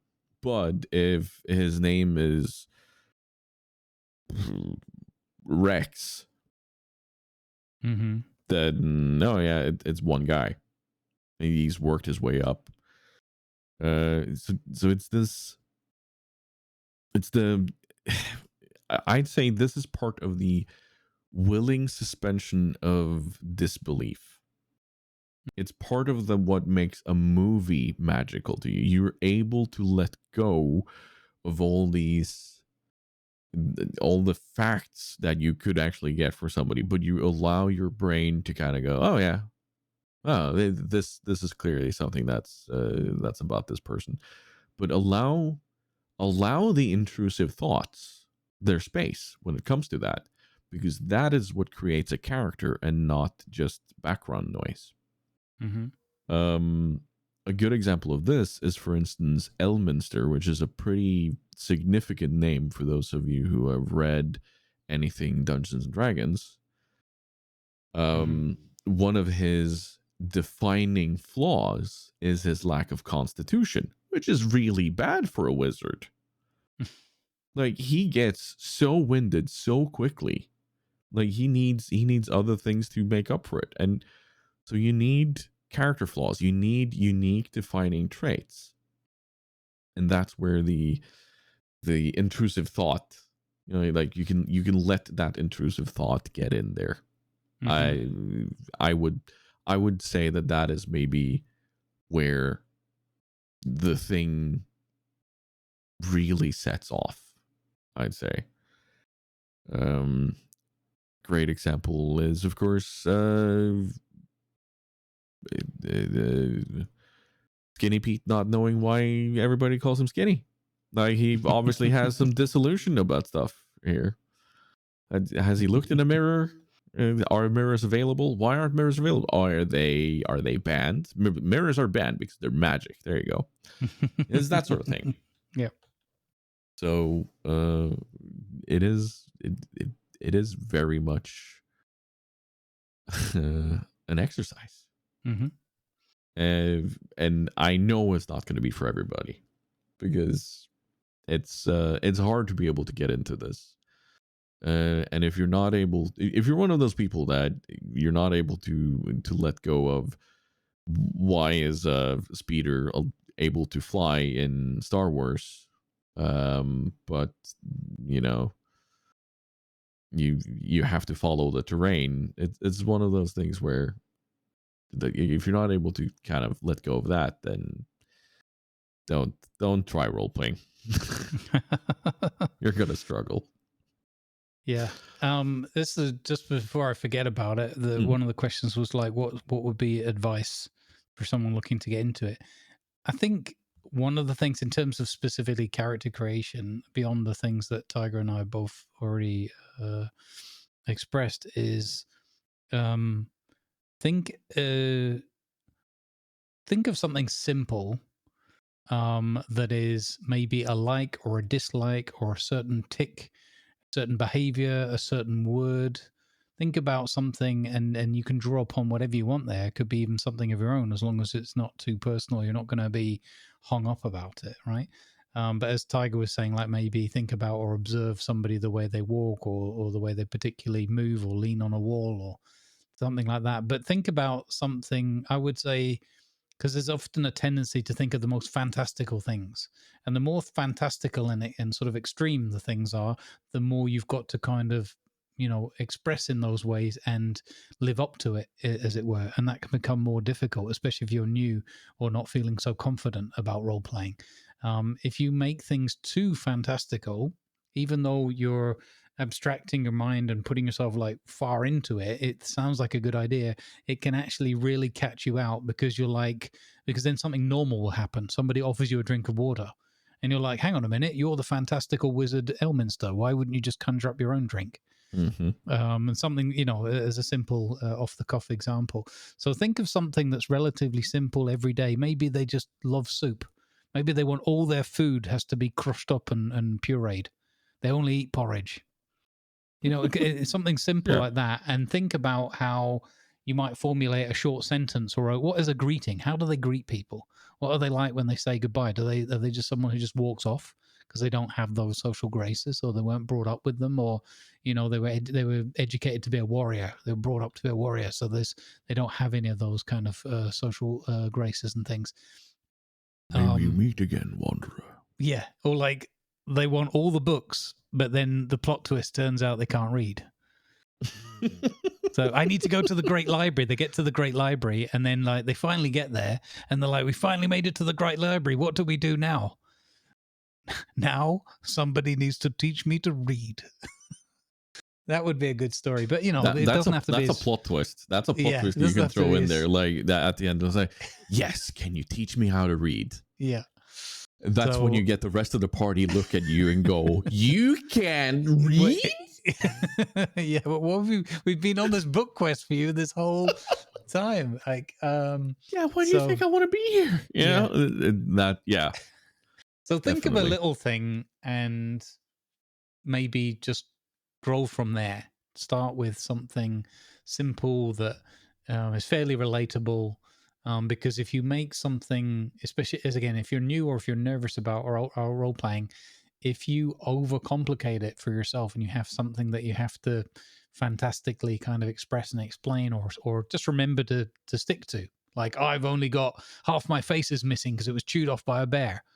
You have to remember that every single time, and when someone greets you, maybe that's displayed in the game you're in, and maybe it isn't, or how do people react to you in that? So you've maybe overcomplicated it for yourself. That's my advice. Would be keep it simple to start with, and then build from there. Like so basically, part of Pete, when I came to create Pete, was like the character creator in Arc Stroke Atlas is interesting to say the least, and I just thought, I don't know, you're just sliding the bars along. And I thought, let's make him a little bit shorter than average. Let's make him a little bit skinnier than average. And he's not called Skinny Pete. He's called Pete McCracken, or Peter McCracken.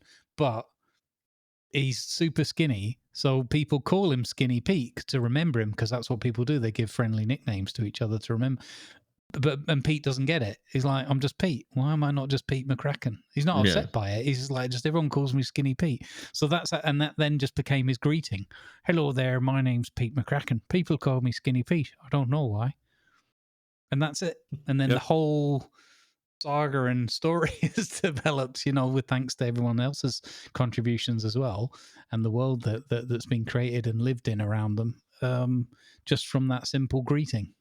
Because I was super nervous. I was like, I'd not role played in a video game like fully immersed myself in it. So I was like, I don't know. Hello there.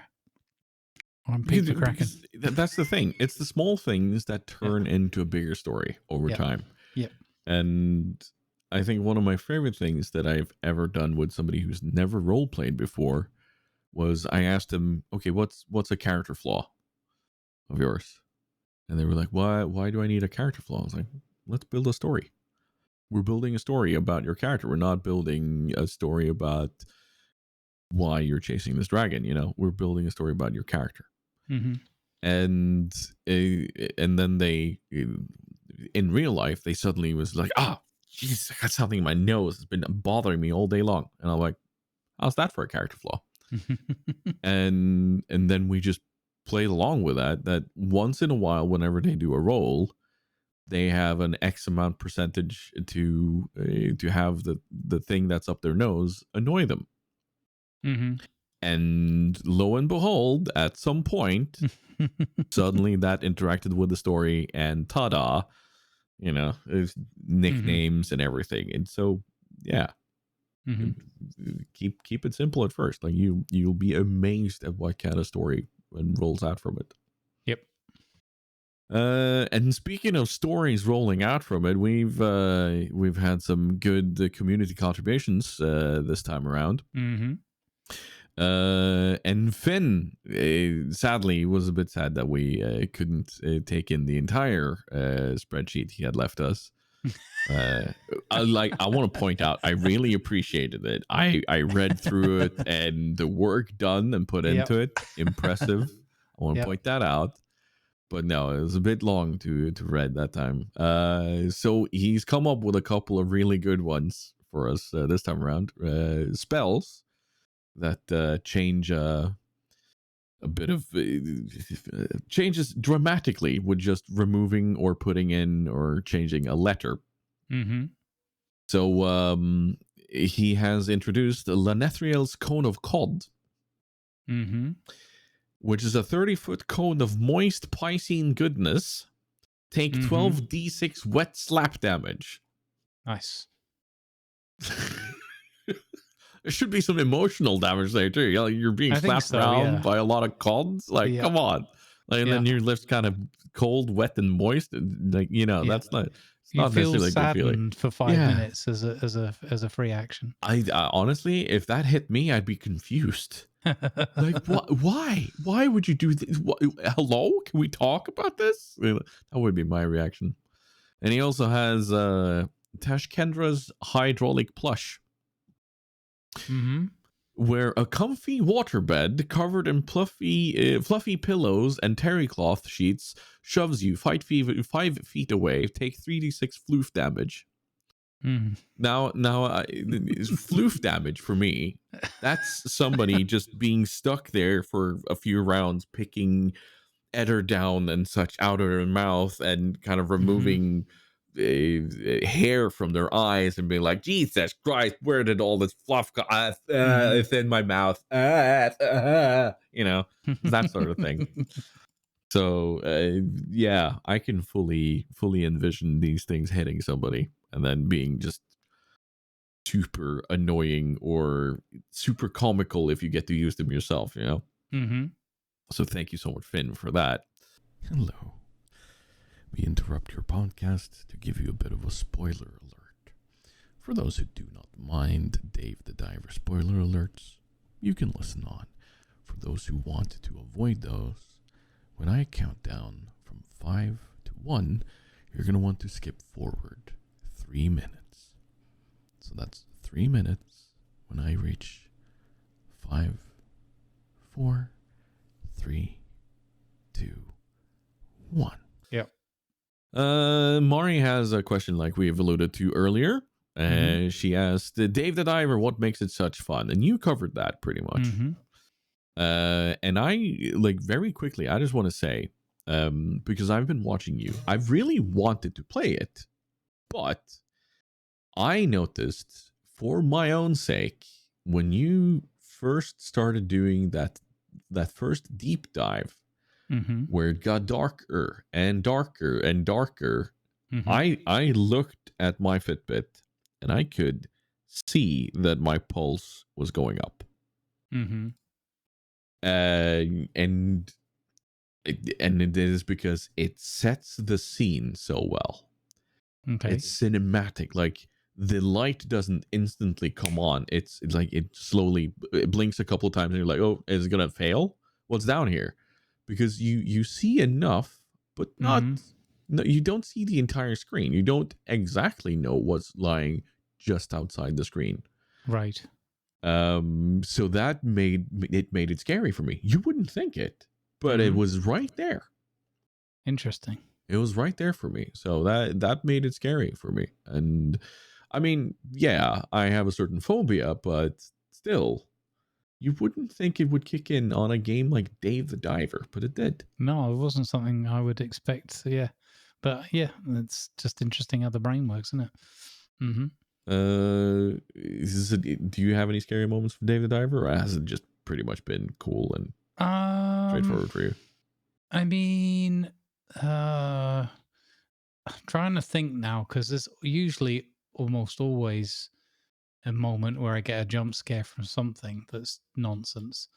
And I'm trying to think. I'm sure I've had one or two from Dave the Diver. Probably just, but there's nothing that scared me in the sense of like, oh no, this is horrible. I don't like this. Hmm. Probably the closest is just, I think when the Queen Cleone, Don Cleone, the head of the fish mafia, just sort of opened its mouth and tentacles and what, and just swallowed Dave whole. I was like, okay, that's no, don't like that Should we have a because spoiler alert here, perhaps? maybe yeah. Yeah, if you didn't see that, apologies. Maybe that's one that stuck with me. So yeah, there's but nothing that's kind of Alien Isolation levels or whatever. Not that I would ever play that again. No. Why This would you do? weekend. Why would you do such a thing? Yeah, I'm Yeah. a fool. And last question. No, actually, not last question. She has two more questions. Favorite summer drink to keep you cool and sane? What do you have? I don't know. I guess for me, it's been this summer. Funnily enough, this summer we had a few days of heat wave here and there for a couple of weeks on and off. And Mm-hmm. since then, it's been rather delightful. Like it's been in the lower 20s. So very good for here and for me. I would say I've just been going to some water with lemon juice. Oh yeah. Yep. Like Yep. fresh squeezed lemon juice or something like that. So, and in the past, it would have been like with maybe some ginger in there and stuff like that. But I've not been having the teas and that. Although I did think about it today, and I might make myself one after the podcast. So something that I go for when it's really warm is I take either some apple juice or orange juice, and then I take sparkly water because I'm a fan of that, and I do about yeah.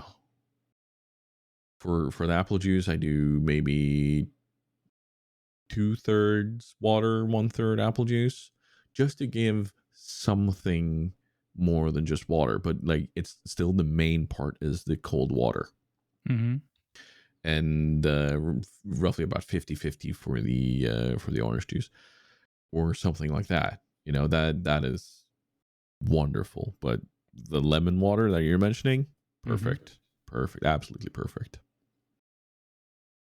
And her last question is, if you want to watch The Expanse, discuss spoiler free if possible. I can't. I can't talk about The Expanse without and discussing something without spoiling anything, because it is so big and wonderful, and there's so many things that are defining that I really want to talk about when it comes to this series.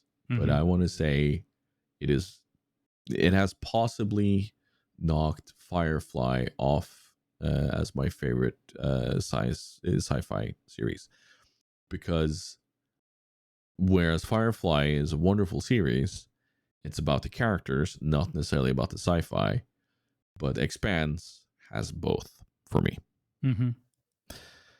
So yeah, that's about as far as I can go without starting to get into spoilers. How about you? I would say it's like, I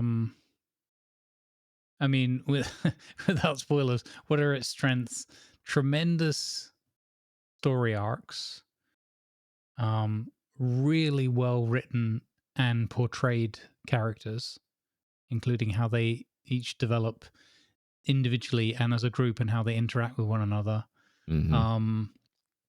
I love the realism of it for the most part. Obviously, it's there's a little element of sci-fi to it, as you'd have to have, but it's, if you think like however many hundreds of years in the future, it's plausible for the most part. And I think the Expanse takes you on a journey. Yep. And it's a fantastic storytelling feat that, having rewatched it recently, there's no real dip or weakness or filler per se. Like, you can always spot a bit here or there, which could be subjective anyway, but it just keeps rolling forward like a juggernaut, and you're just on it for the ride, and you don't want to get off it even if you could.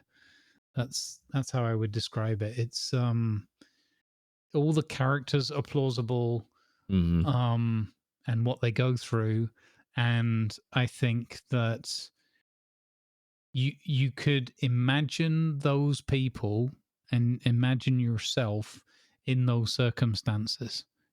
Not necessarily that you would do the same things, but you could.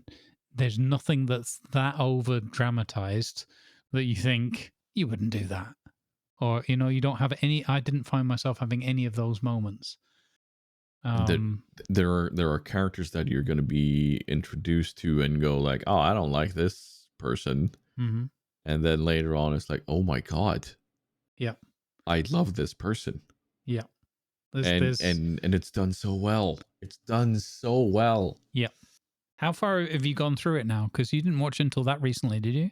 I've seen everything of the Expanse. Yeah. But I know Mari is currently going through it. I'm not sure how far into she is. Yeah, but yeah. I would just like literally none of the seasons. Like at the end, they kind of wrap it up, but it makes sense. It's not like a Game of Thrones, like half-assed. We can't be bothered anymore. We want to go and do other things. They wrap it up nicely. It's just you could literally jump into any of those seasons, and obviously doing it from the beginning makes the most sense, but I think you could probably jump into most of them and you would get to grips with the characters, at least in the current part of their arc and currently what they're going through and experiencing and how that's being expressed. It's really good. It's really, really good. The only spoiler alert I will give here is be ready for heartbreak.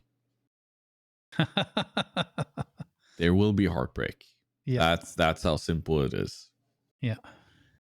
And the going from one spoiler to another. Blutno asks, Twitter/X as a promotion platform. Thoughts? First and foremost, I want to say, Elon, you're a dingus for changing the name. You have a good brand. You have something people are familiar with. Don't break it, but that's too late. For such a brilliant engineer, he is a dingus. Let's be fair about that. There are many other reasons why people want to hate on this band, but he's controversial. That's all I'm going to say about him. However, the platform as it exists today, I'll be honest, I never understood Twitter. I never understood the appeal of the short format messages and the use of like why would somebody tweeting about, let's say, shoes be of interest to anybody else, yet somehow there are people making businesses around this? Like, I still to this day struggle to understand short form content with words, whereas I'm a mass consumer of short form content in videos. See TikTok or Twitch clips, or YouTube Shorts. So I really should be embracing that platform, but I just can't. What do you think of it? So I have had two different experiences with Twitter. One was just sort of back in the day when it was, I don't know if it was like first coming out or whatever, but like when I was just a worker bee and not in any creative space or whatever, it was just like, oh, everyone's doing this thing, so it's like, oh, that could be quite fun, we'll do that. And then I didn't really use it very much because it was like, well, if I've got something to say about the shoes I just bought or something, I'll just tell my friends I just bought some shoes. Mm. The rest of the world doesn't need to know about that necessarily, or why would they be interested in it? Um, so I kind of like dipped into it, used it a little bit because it just was new and it was a tech thing, so it was kind of amusing from that point of view. I didn't really think much more of it, and then as a content creator later on, I also noticed in that first stint that it was kind of potentially quite an unhealthy thing. I'm not a big fan of short form in any format, from my own experiences and personal sort of tastes or whatever, because I feel like it's all just it's deliberately designed as a distraction, but I don't think like in a healthy way. But this is my personal take on it. I find it distracting, and I find it a massive use of my time that I get no little to no benefit Mm. or enjoyment out of. But that's my personal take, my personal experience with it. So I much prefer long format things. But again, that's not criticizing or judging anything in any way, shape, or form. It's just my own personal experience and preferences. I As a promotional platform, it's been rather odd because once I started the streaming thing, I was like, people were like, "Oh, you should be on Twitter and posting when you go live and all that kind of thing." So I was like, "Oh, okay, is that what people do?" So I had a look at it, and that was what people did. So I created my Grumbles account. I was like, "Oh, I'm going live. I'm doing this thing," or here's a funny picture to go with a clip I just did, and stuff like that. And I've had a mixed experience with it. Sometimes I thought, oh, this is quite good. This helps me to, just subtly or not so subtly promote something I want to do or I care about or whatever. Hey, I'm doing this. I'm doing a charity event. Come and hang out and donate if you can and have fun with us. And look, we're helping people out and everything. So I've still seen a positive aspect of it there a little bit, and that's cool when that has traction and has a certain reach or gets amplified by other people retweeting and that. But actually, the thing I kind of learned about it was that I noticed after a while it's actually really handy if you want to reach out to another creator and you don't not on a Discord with them or whatever. You don't have any other way of getting in touch with them. It's Mm. kind of I realized you could use it because basically some other creators that were on there were like, oh yeah, why don't you just reach out to so and so on here? Or actually, I think another creator sent me a DM on Twitter, and I hadn't even really paid attention that there was DMing. I was like, what's the point of DMing on Twitter? I've got enough emails to contend with. I've got enough Discord DMs. Why is there? So I hadn't even really picked up on the fact that that was there as a feature. And then they were like, "Oh no, because that's what a lot of content creators do is they'll DM each other on here, and then you can either choose to accept those or not, and that kind of thing." So and then I used it a little bit for that, and it seemed to work. And I thought, "Oh, okay, that's handy. I hadn't thought about that aspect of it. Cool." So and then like you start trying to grow it and everything and all the metrics and analytics comes into it and all the usual things that we have to contend with that Mm-hmm. 9 times out of 10 are more of a stress than any kind of positive benefit in your life. And then I thought, you know what, I'm just not going to grow this. What's the point? I haven't got anything to say every 5 minutes. No one needs to know what cereal I'm eating right now, or you know what, I could post this, but well, I'm not. I'm just filling space up on a server somewhere, filling up people's brains with things that I probably don't even want to think about. Why would I try and make other people think about it? So I just kind of drifted away from it, and now I just do we're tweeting, we're going live with this thing, and the main reason I do it is so that other content creators that, you know, friends and contacts and whatnot I've got will see, oh, he's doing a thing. Like sometimes it's charities, like you'll get, you know, F Cancer following you or something like that, and it's like, oh, we're going to do this thing for F Cancer, and you know that they'll help amplify or you know, maybe pop in and say hello while you're doing a stream and give you a bit of moral support and that. So there's an element of that why I still do it, and then the other reason I do it is because they've got lots of really funny gifs. So I just stick a funny GIF on and say, oh, come and watch us play shifts. And then I put a picture of the grumbling of the three of us as the Golden Girls, and I get a good chuckle out of it. And I think somebody probably had a laugh at that. So I use it as a medium, you know, as all my mediums, just to put a smile on someone's face. But other than that, I'm not buying the blue thing. I'm probably not doing it properly in air quotes. But for me, a lot of the things you're supposed to do properly are literally just wasting your lifetime, and you can earn money, you can't earn time. So I just look at it as like, I don't have that long to live necessarily, you know, not to over dramatize it. I'm not spending, you know, however many minutes per day scrolling through this thing, reading these tweets, or spending a few minutes writing a tweet. And that could be like, well, you're doing it wrong then. That's why you're not growing, or yeah, and I'll make someone smile tomorrow when I'm back on stream. Exactly. You know?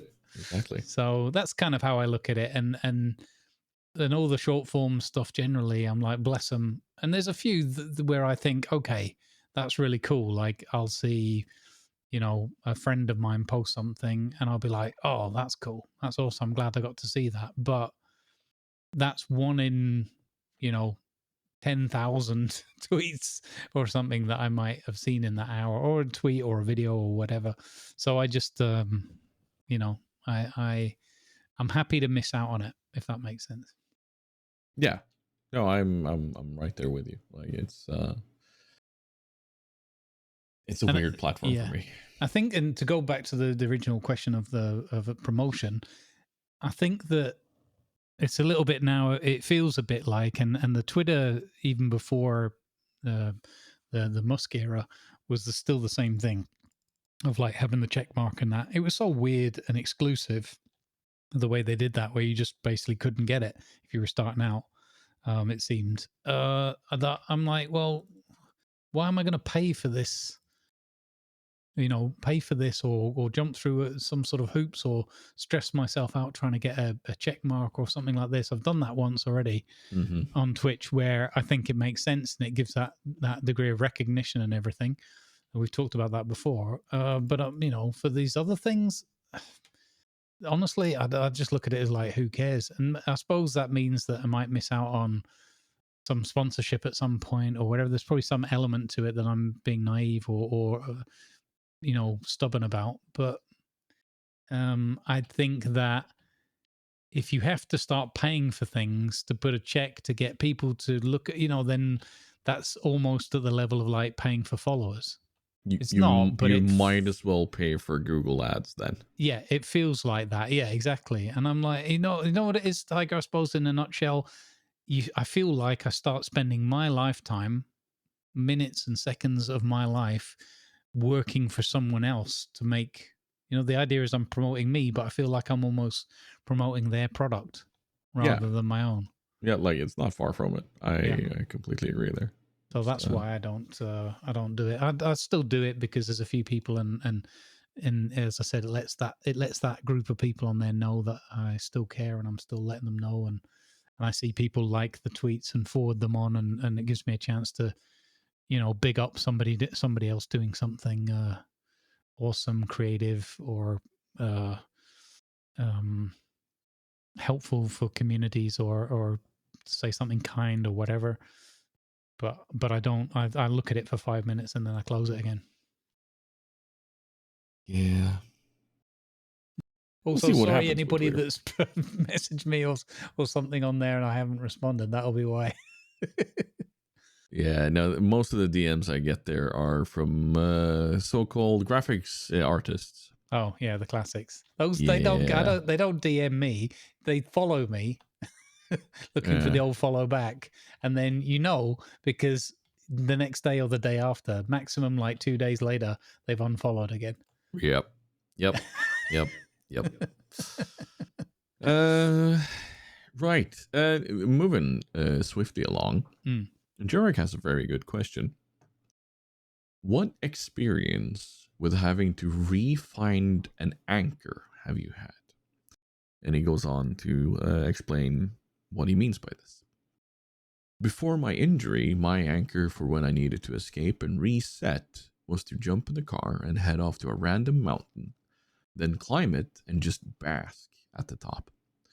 After my injury, that's not exactly been possible, so I've been attempting to create/find a new version.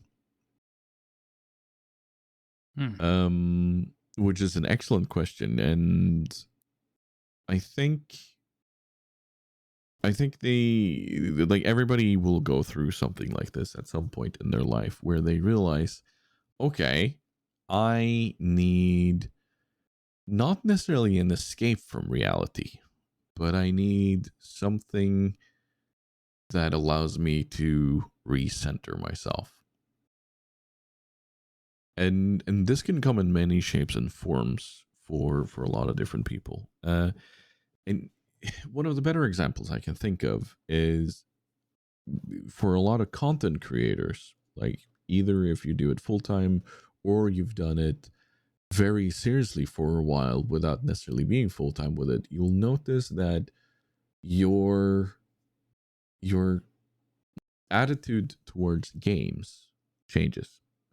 You no longer play games for an escape from reality. You no longer play it for the sake of relaxation and letting your mind go. It is suddenly a job.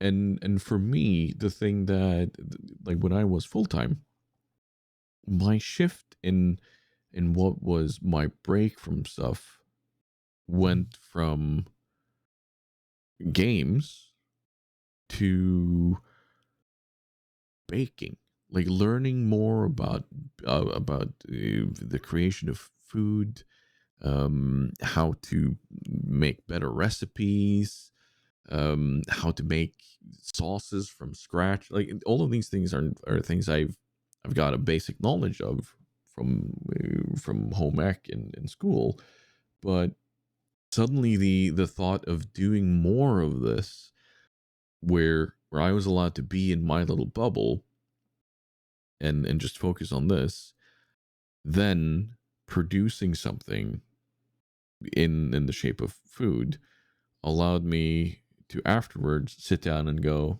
oh, okay, I have now done this. I've now had my respite.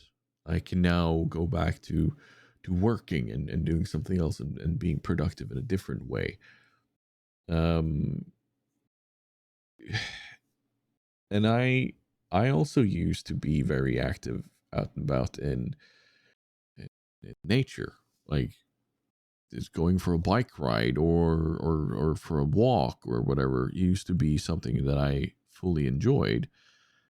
But going through depressions, like one of the more major things that happened to me was when I moved to to Tromsø, and I experienced my first proper major depression.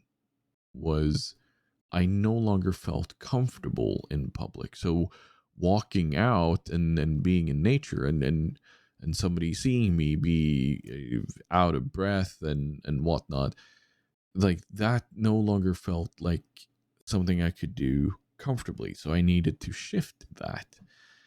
And that's when my escape from reality became gaming at that point.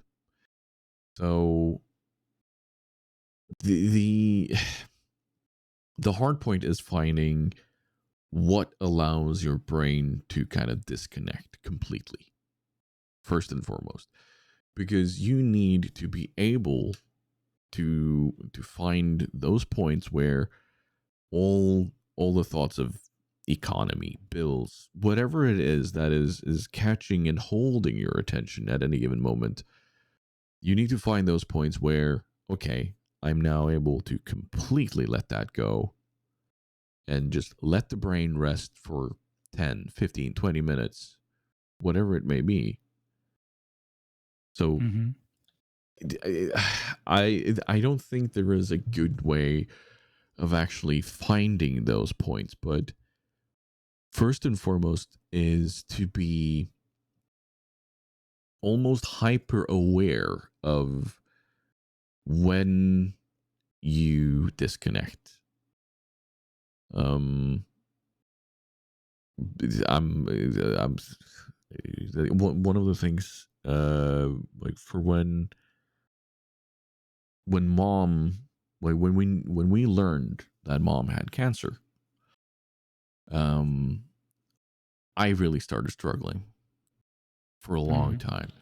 Like hell, I'm still struggling with it.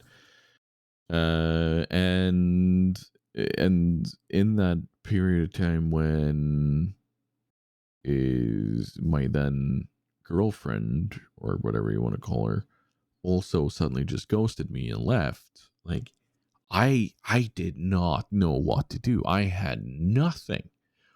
Gaming wasn't fun. I couldn't, like, I had no place to work out. I had nothing. My escape then was British comedy shows, and most more specifically Taskmaster, 8 out of 10 cats, or Cats This Countdown rather, and Would I Lie to You? Those three allowed me enough input and laughter and just this level of brain activity where I was just absorbing them, laughing and observing them rather than actively thinking about all the things going to hell in my life. Mm-hmm.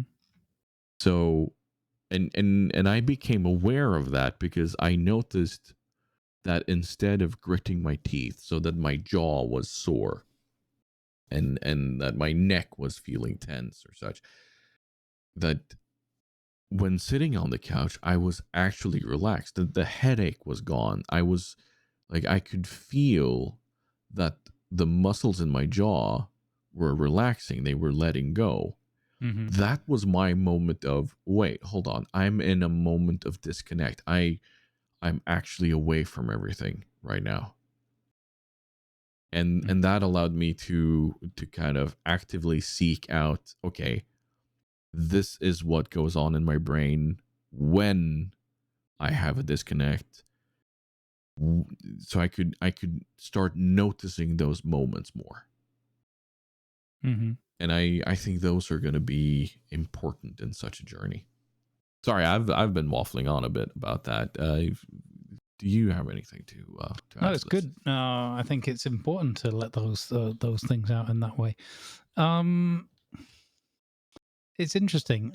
Similar or an overlap in the sense of nature, and I used to spend a lot of time just generally outdoors, cycling, playing football, um, swimming, um, bit of going out on boats and stuff like that, traveling a lot. Used to do kind of without really consciously thinking of it, but it was always like, walks in the park or picnic somewhere and stuff like that. So I know that in more recent years, I think those were always. I wouldn't have used that terminology. Nothing wrong with it. Just different way of thinking of it. That has always kind of grounded me or anchored me to some sort of reality or whatever. I think that the combination of COVID 19 and um yeah, like all the working from home and all that kind of thing has left me much more, or found myself much more reluctant to just throw myself outdoors and do those things. Like, let's just go somewhere for a walk. Let's just drive over to so and so for a walk in the park or whatever. And sometimes I have those thoughts, and I'm just like, yeah, or I could just not do that. Which is kind of you don't when it's sort of subconscious, I think it's okay. But when you actively are like, no, I'm not going to do this now, I think that's a bit more troubling. So I've been trying to sort of coach myself a little bit and kind of get out of that rut somewhat. But I suppose that's what I would describe. It's like just walking here in the fields and seeing Scharnhorst and Gneisenau is a nice one, just to see those sheep come across and go, all right, mate, you're right. And yeah, I do talk to them like NPCs. I As look you around should. first to make sure no one's listening. Because I don't want people to think I'm talking to sheep. That's fine, but because we've got top secret things to talk about. Right. So yeah, and now sometimes it's just a little moment, just to glance out of the cave, look off into the distance, bird song, simple things like that. Sometimes, yeah. So I suppose that's nature's always been. I think it's funny because I've been watching a bit of a documentary, which is not to say that that's the anchor because it's a video; it doesn't count as such. It's a little bit in your brain, but you know really that you're not there. But was watching some documentaries about kind of like the reality of parts of America in this particular case. Really good series by Pete Santanello or something like that, I think his name is.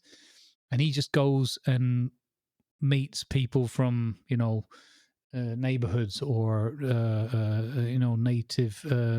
native Indians or whatever, who just like, he's on the reservation, he's like, tell me all about your story, what's going on here, but in a very non-intrusive, like, oh hi, I'm filming a documentary, more like hi, I'm Pete, nice to meet you. Do you mind telling me a little bit, what's that building over there, what do you do around here for fun and food or whatever?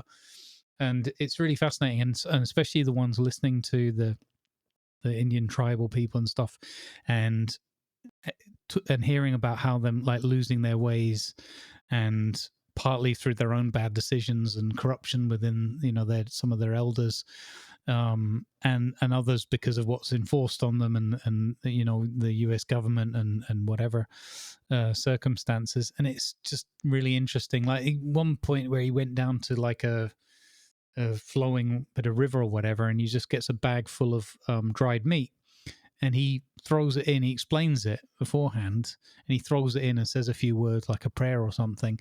And he's like, what we're doing here is feeding the river.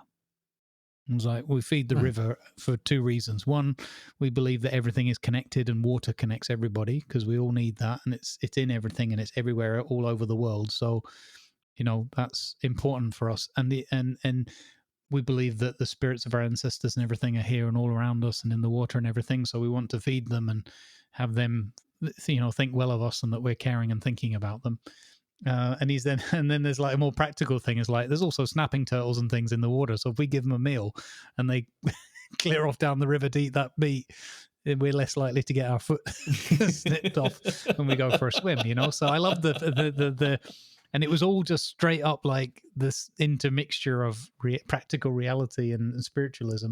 Yeah. But it was really fascinating to listen to this fella talk about, and he's like, I don't know what it was, like early 20s max, probably like 21, 22, something like that, but just such a really wise head on his shoulders, and seeing this whole breakup of their culture and everything, and the way nature and everything's being disrespected, and oil pumps appearing on their land and all this kind of things going on, but not in like a big ranty way, but just like this is just, look here, let's drive down this road and I'll show you, and this is what's happening. And I suppose this reminds me a little bit of this anchor question and how I feel about things. I feel like generally as a society, there's a big generalization, but I think we're losing focus on what's really kind of important and inherent in being alive and being real and being, letting the world around us have an impact and being a part of it. And I think that, I think that's something that I would like to change and try to reconnect in a way. and I just need to stop thinking about it and talking about it and actually just go and do it, you know? Yeah, the just do it part of it is something that a lot of people will struggle with, but I had a friend while I was living in Oslo where she said, "You know what? It. I'm just gonna like instead of waiting for somebody else to ask me out to the movies, I'm gonna go to the movies myself. I'm gonna go to a restaurant by myself. I'm gonna start doing things by myself. Why should I always have to be together with somebody else to do things I want to do?" And I think kind of in the same way, why wait for good weather to get out there? Why does there have to be a mountain involved in these nature walks? Why do we have to have certain things in place in order to interact with nature? There are so many ways. Let's just get out there and do it. And yeah, part of it is mental, or part of it is definitely physical, but it's it's definitely a journey. And if you ever find the answer, please hit me up. I'd love to hear more about it. Answers in the comments, please. Yeah. It's Speaking funny of, because it's yeah. so easy and obvious, and yet the psychological hurdle is, is always there. And yeah, I think that we have to help ourselves and help each other, but ultimately everybody's got to make that decision and make that step, you know. So telling myself as much as anything right now. So another thing that will help is to allow yourself and others to celebrate their and your victories. That is something we've started doing, adopted from Hello It's Colo, and I think it is super important. It is part of why I'm trying to accept compliments from others and from myself, because it's important. It doesn't always have to be something behind it. And if you celebrate your own victories just as much as you celebrate somebody else's victory, it's gonna be easier to do it. And we shouldn't always have to expect that others will celebrate your victory. So it is important to celebrate it yourself. So this is why we ask people for a little bit victory. Let me try that again.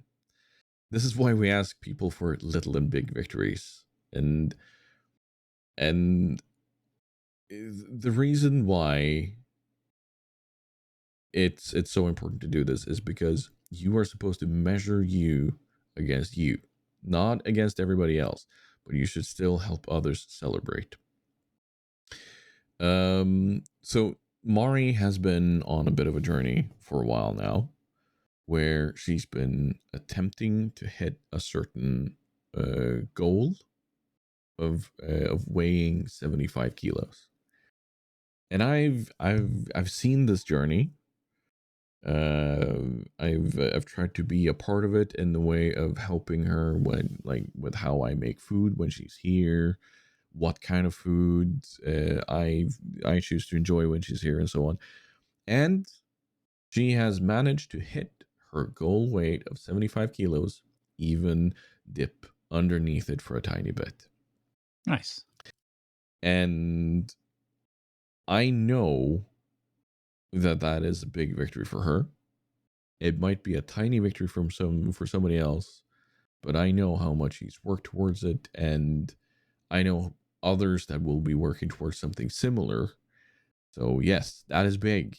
Keep on working on that, and hold on to that feeling, because it is going to be important to know that when you eventually plateau. So yeah. Others that have been working out, because Finn told us about his victory last time, and his little victory this time around is being able to keep up the workout routine and to see the first improvements, and managing to fit the session into an extended lunchtime rather than having a very long day. That's cool. That is something I celebrate. That is really nice. because Nice. that means you're in that stage of being able to get it to go on more. Like it gets to be a routine. Yeah. And suddenly it's not disruptive and something you feel like you have to do. It's something you want to do, and it just kind of happens. Mm-hmm. By the way, I want to point out to anybody who is a neurotypical, you and your routines, because apparently they happen almost automatically. And on behalf of everybody with ADHD, I apparently have never had a routine. I always need to actively, consciously think of something I want to do. I've recently learned this. It's annoying. But yeah. Moving swiftly along, Jurek also has a little victory, and it kind of ties into what he's talked about earlier. Little victory for him is more and more time away from screens and just out and about, even just going back to the same spot a whole bunch. And I know the little spot he's talking about. He has a little spot on the shores of Loch Ness, and it is absolutely gorgeous. And sometimes there's ducks, sometimes there's tourists, and it's a beautiful little spot he's talking about. And he actually shares these little journeys on his TikTok. So you know what? We should probably put a link to that. I'll make a note that we share Jurek's journey on TikTok. I almost wrote that to Jurek, but no, that's not what I wanted to do. Share your journey. I am. Jurek's TikTok. All of these will be links. And finally, we're getting to smile. Well, I mean, we've been smiling, haven't we? Mostly. I've smiled. Yeah, me too. Something to smile about has become a staple, and has been a staple since pretty much the second ever episode, I think. Wow. Or Are you saying you smiled one? because Grumpy left? I mean, makes it easier to enjoy. No, I'm kidding. My something to smile about is I got a DM from Mari not many days ago, where she was like, Tiger, you got to check out this guy. And then it goes a tiny bit of a while before I'm able to check out this person. And it's a guy who's playing some power wash simulator that she rated over there, just completely blind, no idea who this guy is. But she then goes on to describe just the same thing that I got met with when I spoke up and said hello. Because I spoke up and said, hello, my girlfriend said I should go check you guys out. And I'd been lurking there for a bit. And it was just this beautifully wholesome conversation of everything from how it is to be an ally in somebody's LGBTQIA plus journey, or his own journey in being neurodivergent, struggling with ADHD, and having others talk about it, and the way they interacted, and just me then saying hello. I was sent here by somebody else, and the wave of people going, hello, TigersDen, hello, who are you? What brings you here? It's good to see you. And not just the streamer, not just the mods, everybody. And that was the exact same thing Mari described. And I was like, oh my God.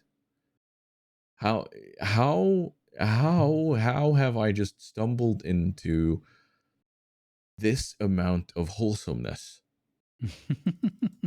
Like, and all that from a blind raid on Twitch. And it was truly a fantastic place to kind of stop by. And they had this whole thing of positive talks, like SeptiQuest does, where give somebody a compliment, you know, where he sits down and he gives an honest and proper compliment to somebody. They had that in that channel, and it was fantastic to watch.